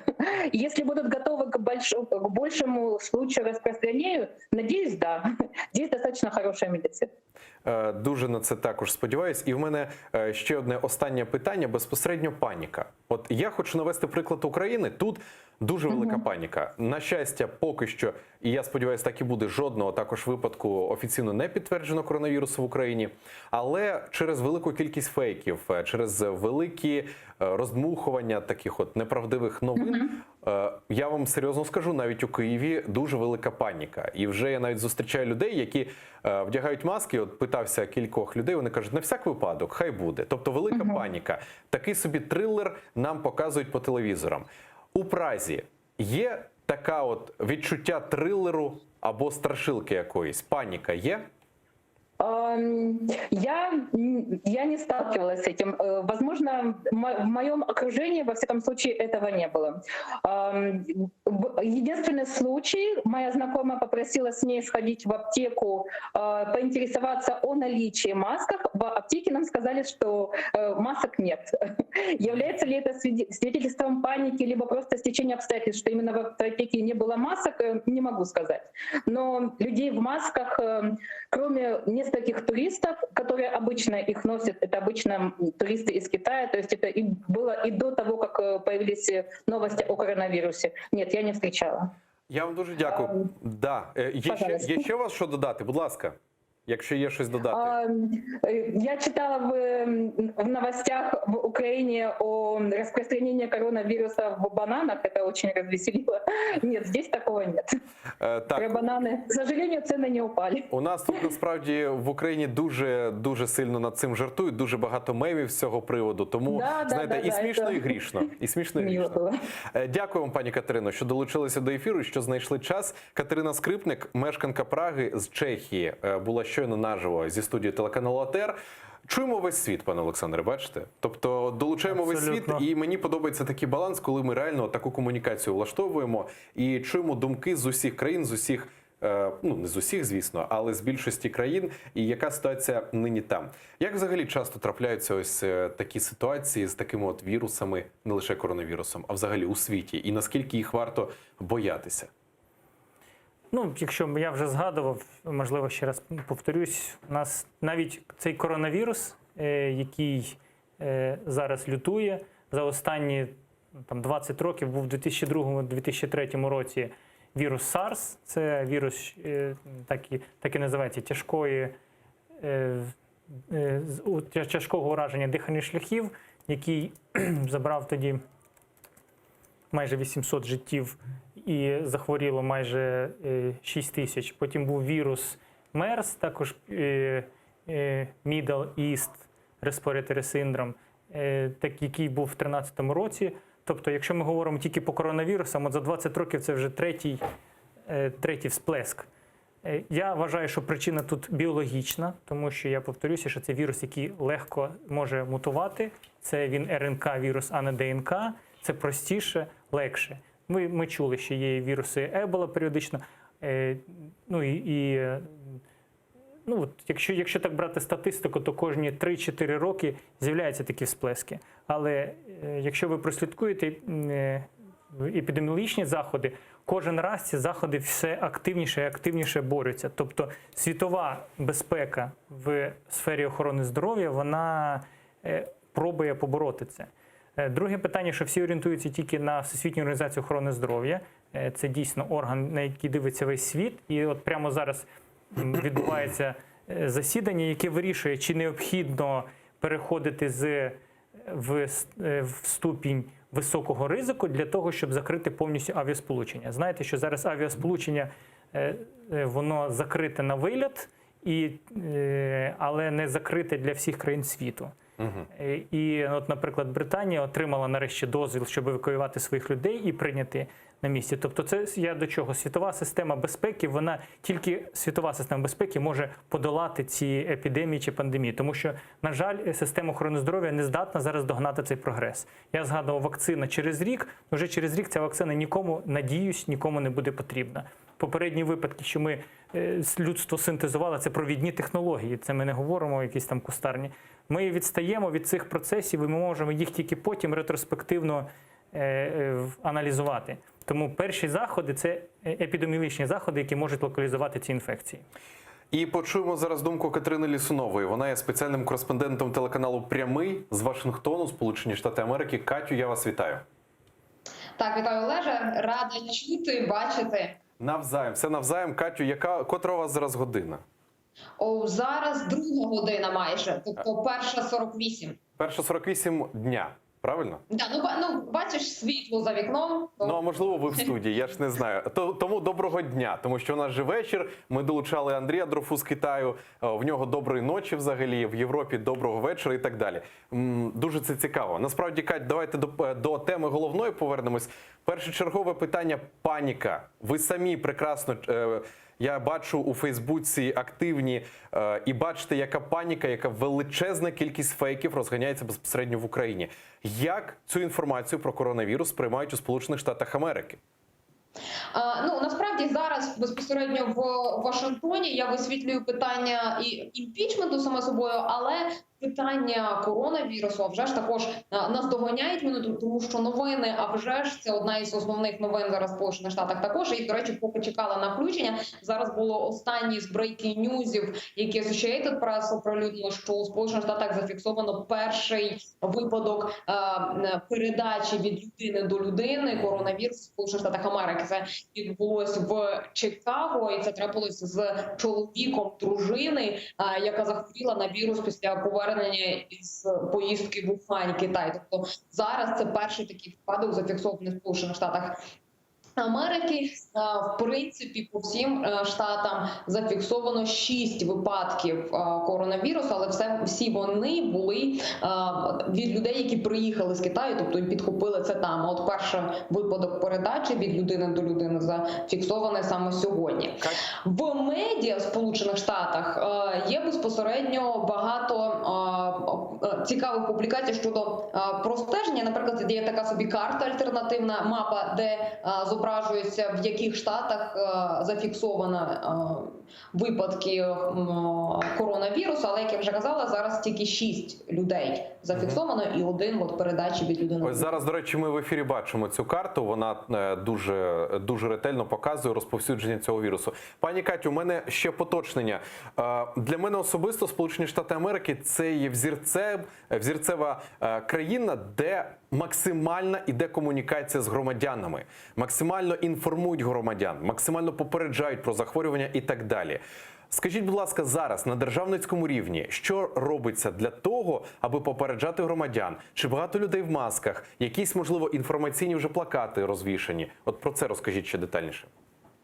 Ну, насправді, такої, знову ж таки, за повернення до питання паніки, такої, як це називається, нагнітання, так, інформаційного, щоб були якісь великі попередження або якісь плакати, або щось в такому сенсі немає, але є безпосередньо розмова з людьми. До прикладу, сьогодні був брифінг Білого дому з представниками Білого дому, які відповідають за безпосередньо охорону здоров'я.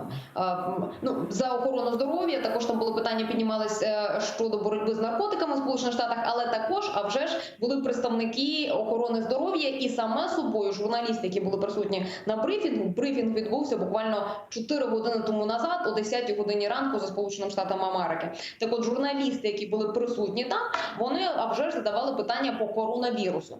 За словами самих представників охорони здоров'я в Сполучених Штатах Америки, вони казали, що немає причини до паніки, тому що в Сполучених Штатах існує ряд імовірних потенційних вакцин, тому що над цим питанням працювали і до того. Як правильно, до речі, ваш експерт в студії сказав, що коронавірусів існує ряд, і над цим працювали достатньо довгий час, і безпосередньо в Сполучених Штатах щодо цього коронавірусу є ряд потенційних вакцин.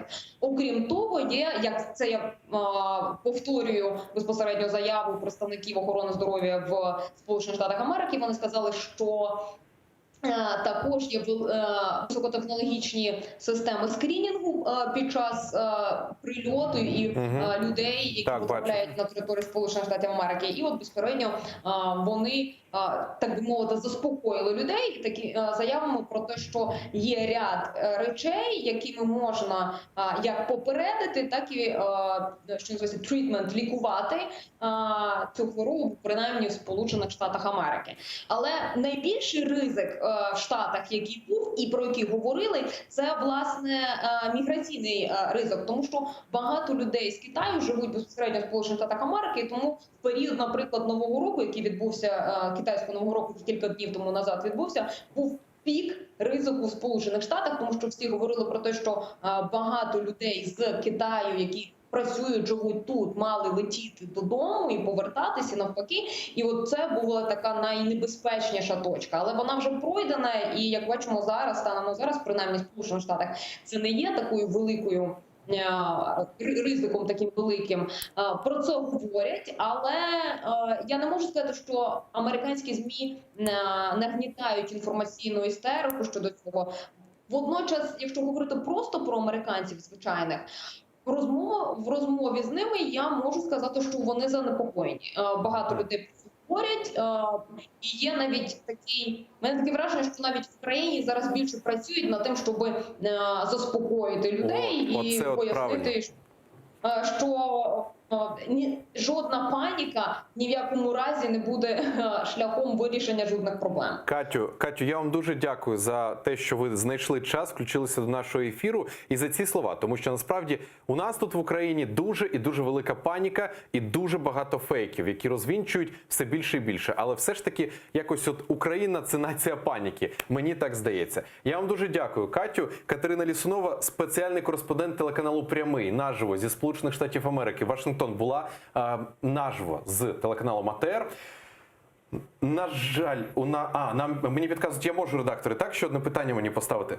4 хвилини у нас є, бо вже час завершувати. Останнє у мене питання до вас. Давайте таку смугу підведемо. Маємо зараз цифру 0 зафіксованих випадків коронавірусу в Україні. Я сподіваюся, що ця цифра так і завершиться цим таким от шквалом паніки і цією статистикою. Але той, хто попереджений, той збережений. Коротко, будь ласка, по пунктам. Перші ознаки. Чому і коли треба, умовно кажучи, бити на сполох? Що треба людині зробити, аби себе вберегти насамперед? І що зараз же варто робити? Перші ознаки – це будь-які ознаки, які супроводжують гострі респіраторні вірусні інфекції. Це озноб, підвищення температури, біль в горлі, кашель, який швидко переходить на дихальні шляхи і викликає запалення легень. На що треба звернути увагу? На санітарно-епідеміологічний анамнез. Тобто, якщо ви контактуєте з людьми, які були в Китаї, і у вас з'являються ці ознаки, ви в групі ризику, вам необхідно звернутися якнайшвидше до лікарів. Лікарі попереджені, є спеціальне розпорядження, щоденно моніторинг, як ви бачите на нашій засобі масової інформації, щогодинно моніторинг. Якщо у вас виникли...